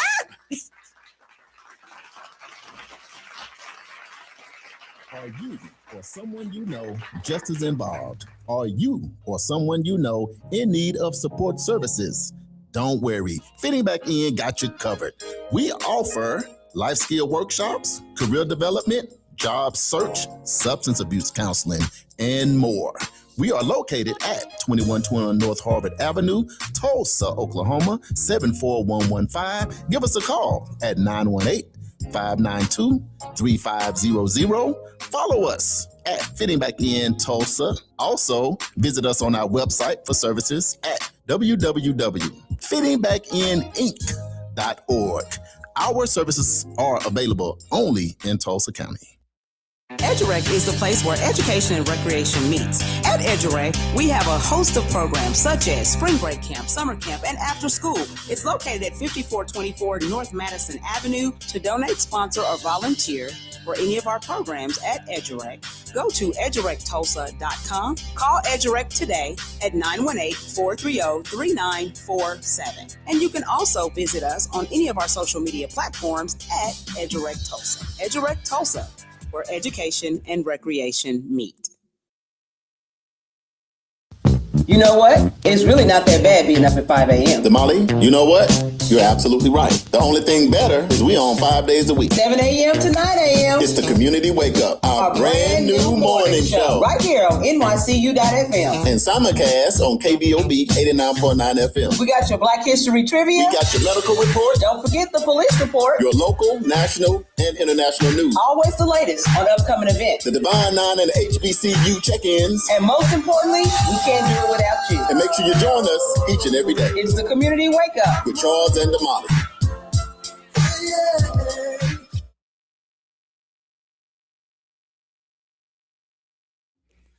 Welcome back to the Community Wake Up Morning Show with Charles and Damali right here in Tulsa, Oklahoma, home of Black Wall Street on the historic Greenwood. Welcome to the show. We appreciate everybody tuning in on NYCU.FM radio station. Remember, when we go off the air at 9, listen to us all day because we own 24/7. There's a lot of crazy news out here. There's a lot of fake news. Because come a time when you're going to really need to get some real news, and no matter what time it is, remember, we going to go live right here. We're going to come through the rain and the storms and the winds of the world to make sure y'all get the news. That was a whole lot right there. Yeah. We also locked in on KBOB 89.9 FM over there with Uncle Bobby, where we tell our story our way. We also on YouTube, the official World One Development news you can use, but y'all live right here on Black Wall Street. Damali got on her Black Wall Street rally. She been riding bikes. Yeah. I ain't getting on no bike right now. I been done fell off that whole bike and crashed and ran over everybody. Oh, she also God. got the Liquid Lounge on her shirt, the Black Yes. Wall Street Liquid Lounge, which is now located at Jim. Yes. Jim on Moton. So if you want the Liquid Lounge, the good sandwiches and the good drinks and all of that, go over there to Jim. Go over there. Now that I said that, That breakfast, they got a breakfast with all sandwich them that's veggies the bomb. on it with the cheese on, got the danishes on the side. We going to Liquid Lounge after this show. Now that we done made ourselves hungry. Damali, how you feeling today on this Baby Friday, Thankful Thursday throwback? What you throw back on? You threw that Monte Carlo still in the chain. Monte Carlo ain't never left the studio station yet. It's behind that laptop. It's behind laptop. You'll never leave. Look, that's the throwback. We throwback every day. The Monte Carlo can never leave. Lives here. Yes. Just like that. Damali, today we've been talking about something critically important, execution. Yeah. And me and you we talked a little bit about what is sometimes the hardest thing in life to execute. I think one thing that's sometimes difficult to me to execute, because it's so up and down and back and forth, is just being able to raise your kids. Because you have a child, and the one thing you want to do is be a good mom. Mm-hmm. You want to be a good dad. And a lot of time the proof in that pudding is how your kids turn out, because of the apple don't fall where? Far from the tree. So I think one of the big things is just trying to make sure you can be a good parent and raising them kids. So sometime in my mind, trying to execute that Right. Sometimes it's one of the biggest hurdles in life is just trying to get them kids off and being successful. What is maybe one of your big things that you have found out in life, man? This is for me, man. That's kind of hard to execute sometimes going through life. I think just actually being a great example. Is sometimes hard to execute because sometimes I think that the perception of others right kind of sways what we do as individuals. You know what I'm saying? Because I think everybody inherently wants to be great people. I think inherently you want to do good, but there's a lot of different interpretations of what good is and what a good example is, right? And so then you start to pivot instead of, if you don't have a spiritual foundation or a solid foundation about what it is that you're doing, then you start kind of being all over the place. You start being like a boat in an ocean, you know, just kind of, instead of being stable, right? And so I think sometimes that could be one of the challenges to execution. Let me ask you this. I would say in our community, one of the things that's always a huge challenge, for whatever reason, is just graduating from high school. It is. Damali, for some people maybe listening in, because right now, congratulations to everybody that's graduating, because this is graduation season. High school, college, you got your doctor, GED. Well, I celebrate everything. But what was maybe your biggest challenge in just graduating high school? You know what? I don't think graduating from high school was not a challenge for me because I always knew I would do it. Right. Just because I think that as a kid, that's probably one of your bigger goals out of your life, you know, is, man, when I graduate high school, you know. And so I always just tried to do things that I knew were going to keep me in position and on track to graduate. Right. And I tried to steer clear of the things that would keep me from graduating. But that's not the case with everybody, you know, because peer pressure is real. You know, some of the things that can go wrong and some of the things that can cause you to drop out, you know, are very prevalent, and you end up, you know, kind of swaying a little bit. But that was just always one of my goals. You know, when I would write out my goal, I would put on there, you know, I got to graduate 6th grade, you know, or I got, you know, so it was just like, that was my goal every year. And I always tried to not necessarily be a teacher's pet, but I also wanted to like have certificates and accolades, you know, for the work that I was doing. So I always wanted to do quality work, you know, so that at the end of the year, then I would be able, because I wanted my parents to be proud of the person that I was becoming. You know, so. I'm actually on the live, y'all, because most of us graduated. If you didn't, that's okay. But what was maybe one of the hardest things just to graduate out of high school? Because we got so many young people that listen in Oklahoma. For whatever reason, we were located at the bottom of the barrel when it comes to education. And sometimes just some kids, some young person now may just tune into the show. We can give them a little tip on something we overcame just to get out of high school. Damali, I'm glad you was going through 6th grade and doing all of that. In school, they should have came out with the song never would have made it. They could have came out. They could have game. Marvin Sapp could have came out with never could have made it without you, with me, quick. Because I got kicked out of kindergarten like 4 or 5 times. Literally. I'm not even making it up. I got kicked out of kindergarten like 4 or 5 times. I got kicked out of 1st grade, 2nd, 3rd, 4th, 5th, 6th, 7th, 8th. I was getting kicked out of school left. And I can tell you this, and this is, I don't know what helped you, but it was a task for me to graduate from high school, and I'm 100% sure I only graduated from high school because I played sports. That is the only reason why I graduated from high school, because I played sports. And this is the reason why I say I got a lot of friends. Actually, most of my friends didn't graduate from high school. Because most of my friends played one sport or another. So we may be in football season, everybody out there eligible, because everybody want to play on Friday night. But then when football season's over, you go to basketball. See, I got to go to basketball season, so I got to keep going to class. A lot of my friends, guess when they flunked out? During basketball season. Because after football, and you like that junior year going into that senior year, you don't like your teacher no way. You out here in the streets, you going to the club, you ride. We were doing all kind of stuff. We done got a car, tinted the windows, got the system. And then when basketball season would be, you got people on the hoop. Then the basketball players get kicked out of school when basketball season was out. I'm talking about these are my friends I grew up with, but then I got to go to track. I got to, if I want to run, I got to stay eligible. So from the 8th grade all the way through school, this is what I used to be. They have a conference with me every Friday. Uncle Brian said, Charles, that explains a lot, truly. look. Every Friday, I used to have to sit with all my teachers just to discuss what I was going to be eligible to play. Now, look, now we don't want championships. Yeah. I mean, on the basketball court, I'm good for 2025. Football, I'm gonna run you some touchdowns. I mean, I'm an athlete. So Right. you want me, I'm gonna make a difference. And I don't brag about that piece, but it made sense for me to be eligible to play. Because if I wasn't playing, we might be losing. Right. Now, I wasn't the only one now because we had great teams. Right. But nevertheless, I'm gonna say that was my high school story. But here's where discipline and execution come in. I had a vision when I decided to go to college. Right. I want to make A's. I want to do this. I want to graduate so my kids can look up to me. So when I got to college, that's why I like to tell that story first, because I graduated college cum laude. You see what I'm saying? Yeah. Dean's honor roll. Yeah. President of NAVJA, president of this, president of that, Phi Beta Sigma, played sports and all of that. Yeah. Because a lot of times, Damali, it's just execution. Because now I was like you. You in the 6th grade was me when I was grown. I had to wait a little while. Right.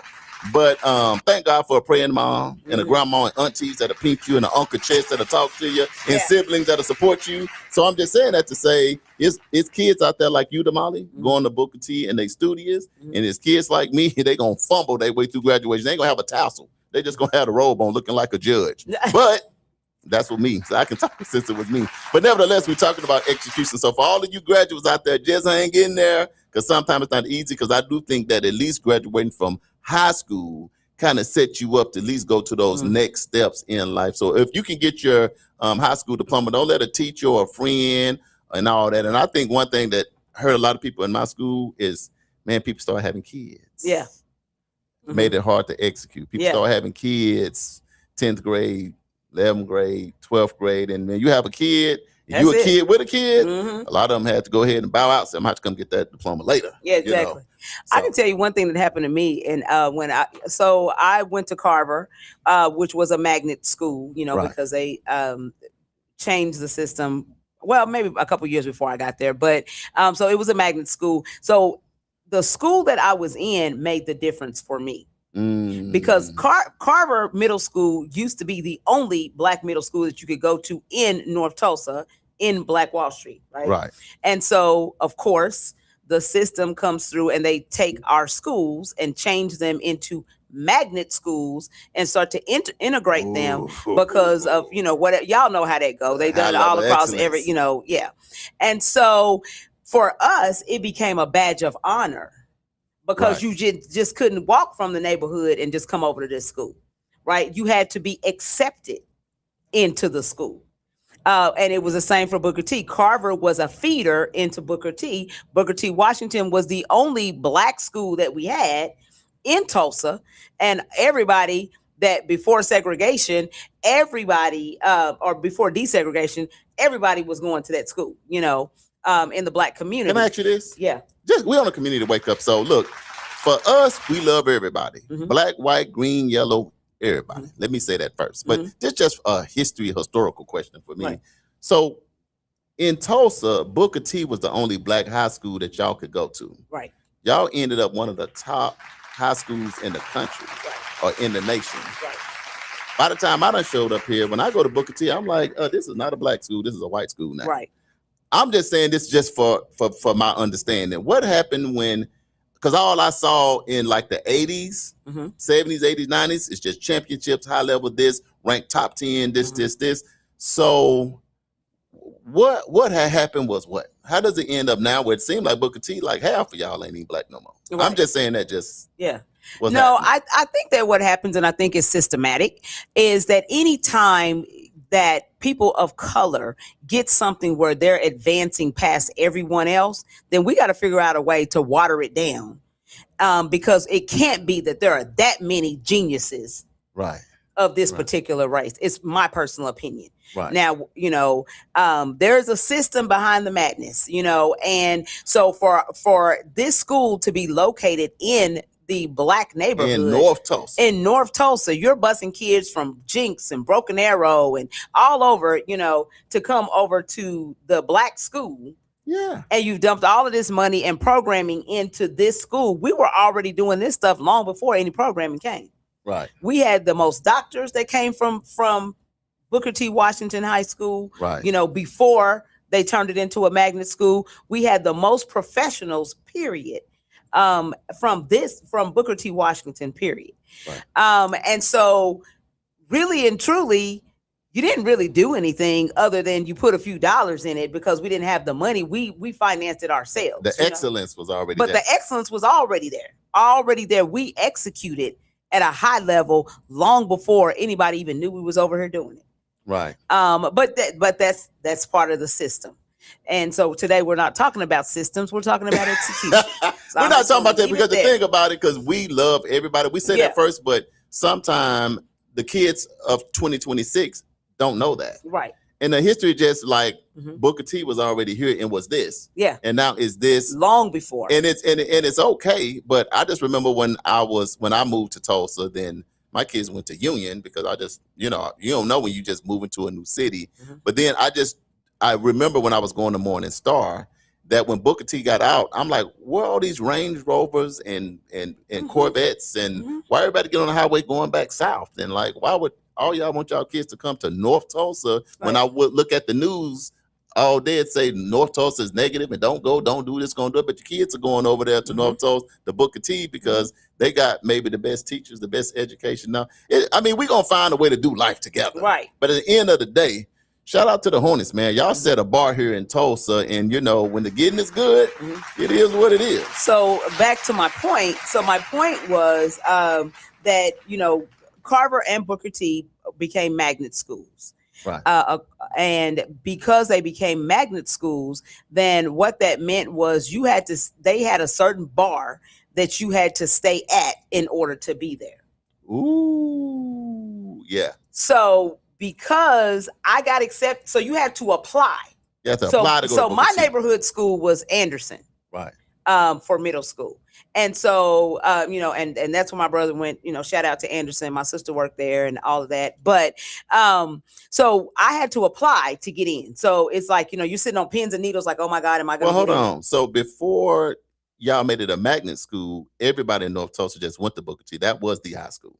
No, when it switched, you had to apply. Or did you have to always apply to go to Booker T? No. If you were in North Tulsa, the school you went to was Carver and Booker T. You didn't have a choice. That was the only school you could go to. So then when they made the change, now you have to apply. So I can live across the street from Booker T. I can live next door to Carver, but I cannot go unless I apply. So all I'm saying, what I don't like about that is now your access is ungranted. Correct. You got the best high school, one of the best in the country across the street. And now you can't go because now you got to apply. But somebody that lives across town, with a little money, can apply, get in, and now your education is less than what it could have been, right? Because a system came in and they executed that system. Because we're still talking about systems, and we're talking about execution. So we got to be watchful of the executions. That's my only point. Yes, and so for me, it was a so we're on pins and needles. I applied and I'm like, am I gonna get in or not? And so when I got the notice, you've been accepted, I'm like, yes. Well, for me, I took it as an honor and a privilege because everybody ain't getting in. Right. So for me, I'm going to do whatever it took for me. Now, sometimes I slack because we kids. So every now and again, a C would show up. Right. But I was mostly an A and B student. Right.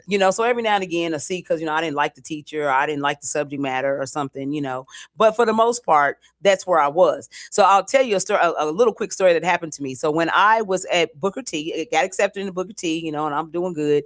And so one of my girlfriends told me, she said, hey, let's take this advanced biology class. Right. I don't even like science like that, but I'm like, all right, cool, bet. Let's go on ahead and do it. So we get in there. Well, first of all, we're the only two Black people in the class. So that should have been my first clue. And I should have bought a vow and bowed out. Right. But I didn't. Right. So I go, we get in the class, we doing our work and stuff. I don't know what they talking about. I don't get it at all. Zero, period, nada. But I'm in the class. Right. So I get my report card and your girl got an F. Oh, my goodness. Meltdown City. Made me so mad. Oh, I was livid. I know you was mad. Because I'm like asking the teacher and I'm like, I don't get it. Right. It just ain't clicking. It's not right. And I just get, but anyway, I am one of those people that I cannot let anything beat me, period. I don't care what it is. So my girlfriend, she just drops out the class. So now I'm the only Black person in the class. And I'm like, the devil is a lie. I'm getting an A in this class. I ain't dropping out. I ain't quitting. I'm finna figure it out. So I ended up getting into a study group with some other, with some of the other kids in the class and everything. But anyway, long story short, I walked out of that class. I started out with an F. Right. Walked out of that class with an A+. Come on. Don't play with me. But here's the thing. Execution. I think sometimes you got to be careful because don't lose the excellence in your execution, right? Mhm. Because the thing about it is testing start adjusting and changing to stuff that people probably didn't understand. Mm-hmm. You see what I'm saying? Yep. See, you already had excellence. Then all of a sudden, when somebody bring in this test you got to take, Yeah. then how or who is the test catered to? Yeah. Who is it To geared understand for? Correct. in, because it depends Correct. on how the test is geared. Mm-hmm. Now people question What their lens and what intelligence perspective. in that. Yeah. Who putting the test together Right. to decide? Because 9 times out of 10, I guarantee you the test wasn't put together by Uh-huh. your teachers, Right. and your academic people and all of that. Mhm. The test put together. And so sometimes you just got to be careful of systems that comes in, Mhm. because at the end of the day, you better find a way to figure out who is executing whatever system is coming in. That's right. If not, your school can go from 100% black to now maybe 30% black and 70% white because Mhm. you didn't know who was executing what. And it just kind of is what it is. And the thing it's about all it is good. at some and that goes back to voting. Who are you putting on your school board? Okay. So those people get in there and they start making changes that affect your community because you just either you didn't vote or you didn't take the time to research to see what their plan was for your district. And so we voted these folks in, and now after they didn't executed their plan, because we already always tell you guys there's a 20-year plan for 20-year every plan. city. And so they're 20 years out. They are already 20 years ahead. So by the time you're trying to deal with something that's happening right now today, they already done got the answer, and it's already set in stone because they did that 20 years ago. And let me say this lastly. I Mhm. know a lot of black, white, green, yellow, India, all kind of people from Booker T, and y'all all cool. Let me just say that first. Mhm. But I just think because they're taking our black history away. Yeah. I feel like what Booker T has been is part of Tulsa's black history. Mhm.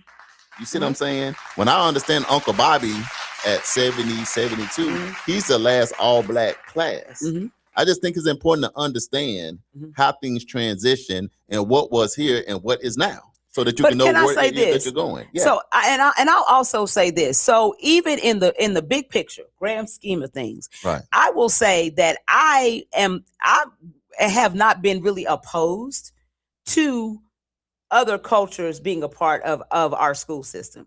And let me tell you why. Now, the takeover, I do have an issue with. I think that it should have never gotten past 50-50. Right. Period, point blank. And that's what I do believe. And I think they need to dial it back. I think we need to dial it back. We need to come back and bring it back where it's more equal. Right. But let me tell you why what this did for me, going to Booker T, in it being a magnet school, it gave me the ability to be able to deal with people of all walks of life. Right. So now I can walk into a law firm and I don't feel intimidated, right? Because I had classmates of the same stature and caliber, you know what I'm saying? So it's now not like I'm walking in like, oh yes, ma'am, no ma'am, But I'm I don't think when the school was all black, I still don't think you would walk in intimidated. Either way, I don't think it would matter. Well, I think that the time was different. So because the time was different, yes, you did. In your community, you're standing 10 toes down, and you're strong and everything. But when you come around white people in that day, then no, it's yes, ma'am, no, ma'am, yes, sir, no, sir, and you kind of cower back Right. because of the time.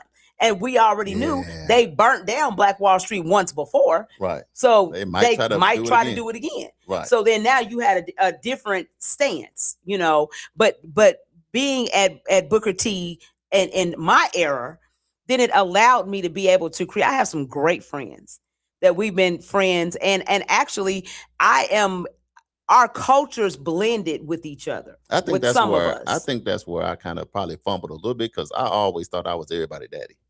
You don't tell nobody, don't tell me what to do. That's why I was getting kicked out of kindergarten. I ain't saying I'm sorry. I ain't Right. doing. So they had to educate me, get me right, because I just. No, you I sound have- like that I have- today sometimes. I am. I was marking Malcolm, Barack.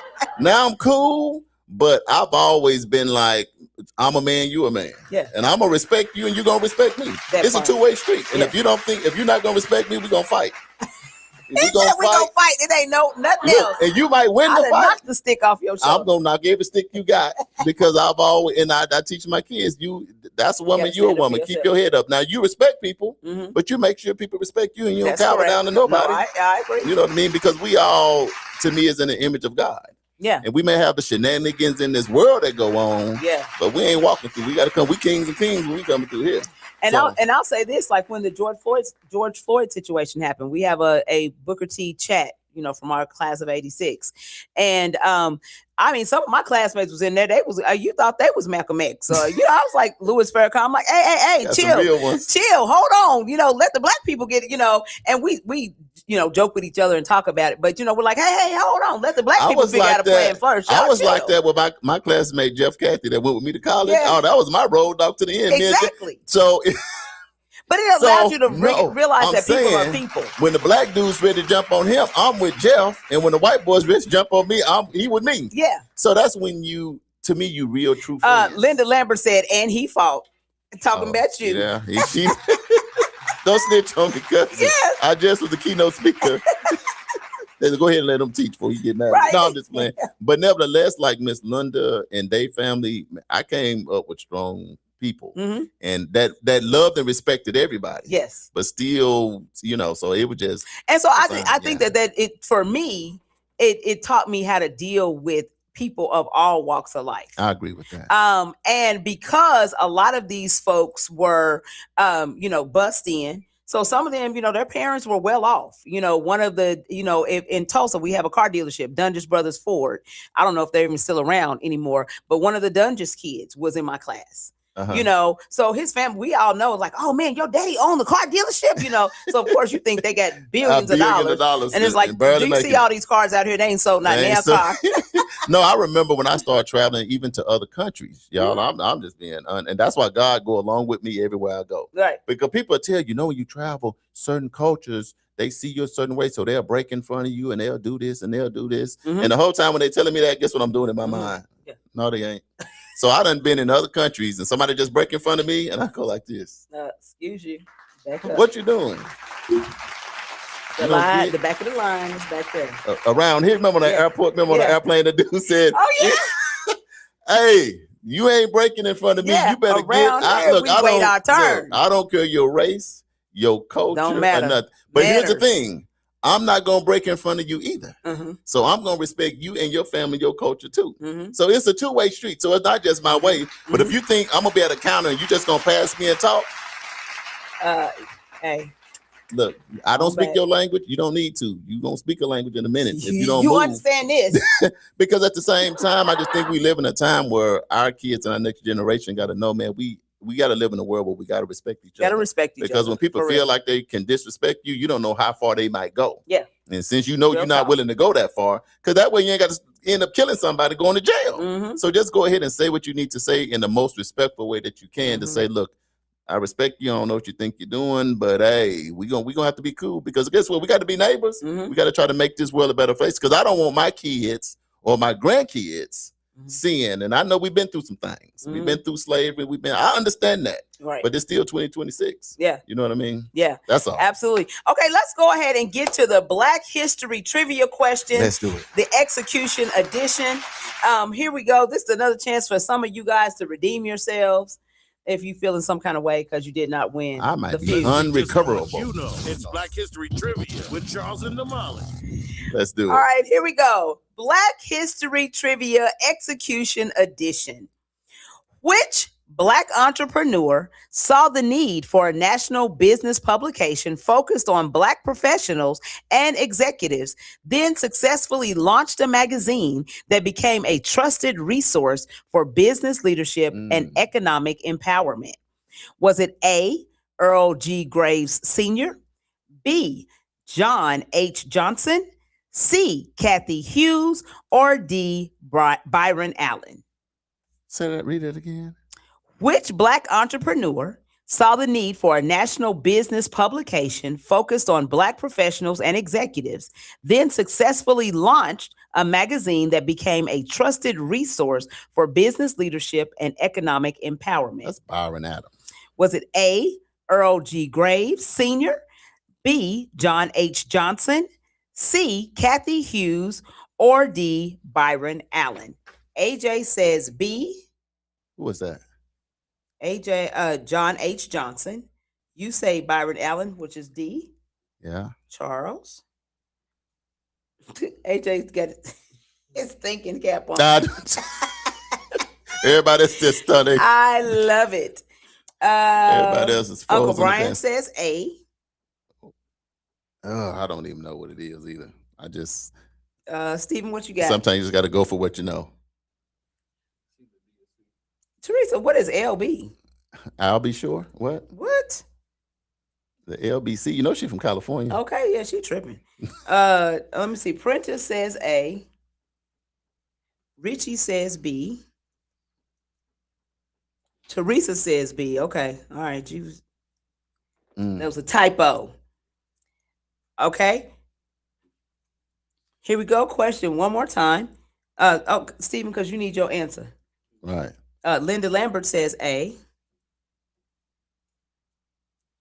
Okay. You said C? Stephen?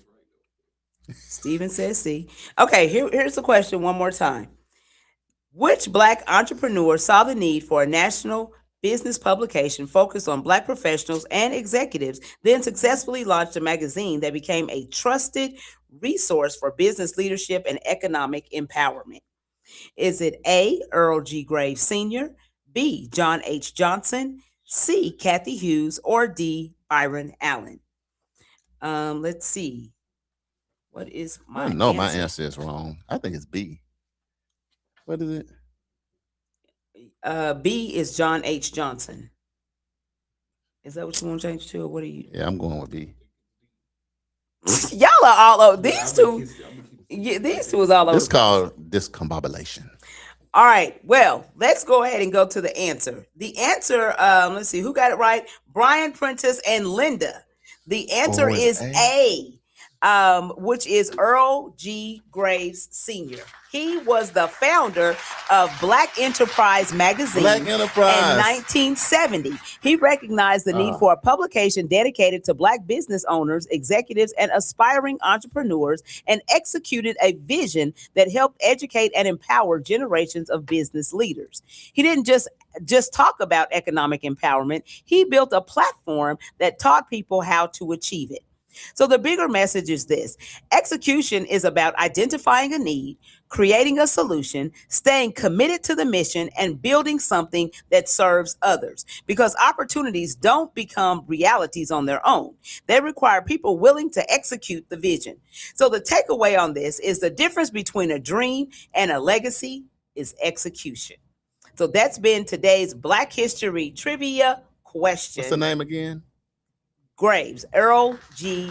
Graves. Earl G. That's about 15 names. That ain't two people. No, Earl G. Graves. Earl G. Graves Senior. Yes. Okay, I got to remember that. That's the beauty of Black History. Yeah. It's every day in here. You ain't got to wait till just February. Yeah. Every day you're gonna get something. So I was going from Jet Magazine to something else to Bob John. I don't know where I was at. Yeah. I got discombobulated for a minute. Okay, we got a lot of upcoming events. Get your pen and pad out because we don't want to just talk about it, Damali. We got to move the needle. Yes. So we're gonna go ahead and hit our small business spotlight really quick. That's gonna kill the time. And then it'll be short. I'll cut it in half. Yeah, cut it in half.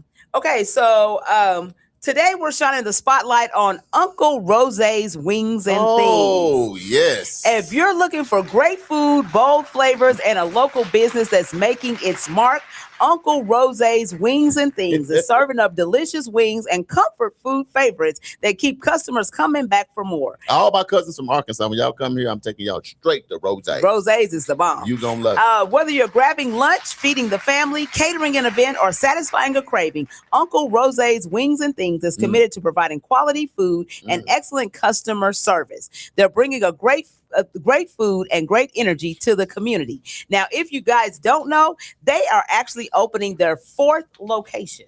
Yes.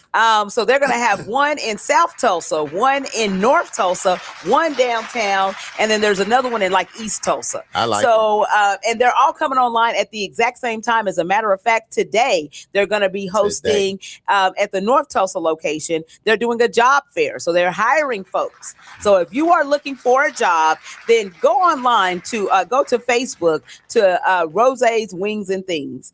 And it'll tell you what time they're going to be doing their hiring for I don't today. want to get hired. I want wings and things.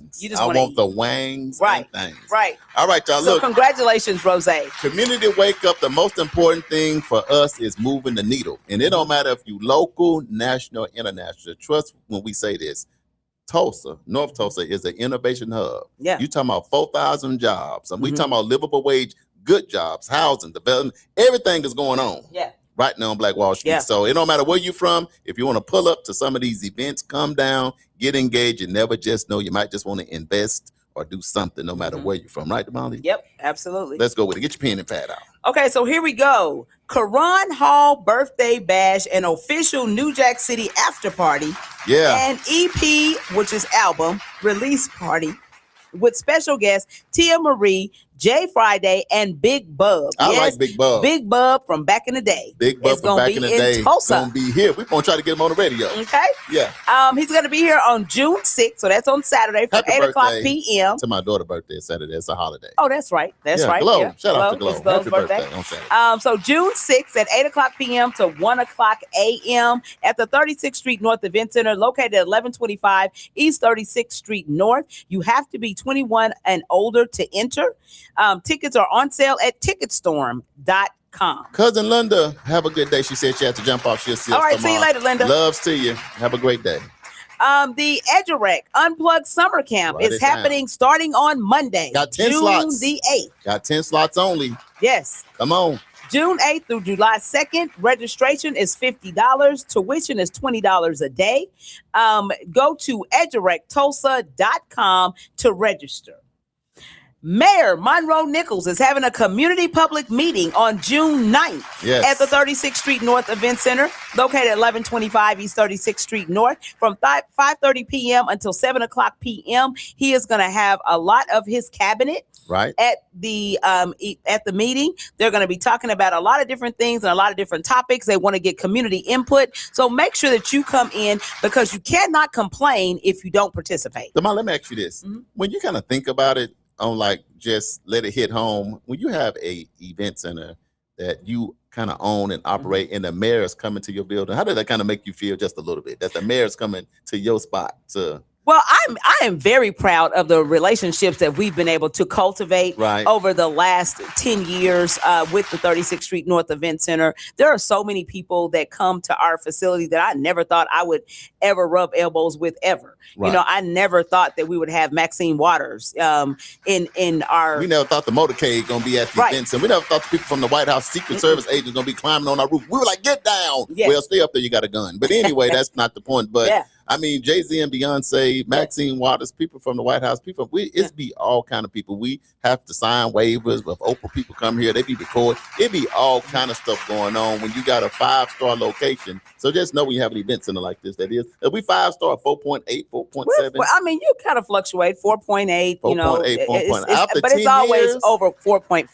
Yeah, so we just call it a 5-star, because you know if we get close, we're going to go ahead and call it early. If you 4.8, 4.8, that's 5. Yeah, that's 5. Round it up. Yeah. So anyway, the mayor is going to be in the building, and so we are excited that the mayor is going to come here and bring his community conversation to our venue. So, you know, govern yourselves accordingly. Make sure you're in the building June 9th from 5:30 to 7 p.m.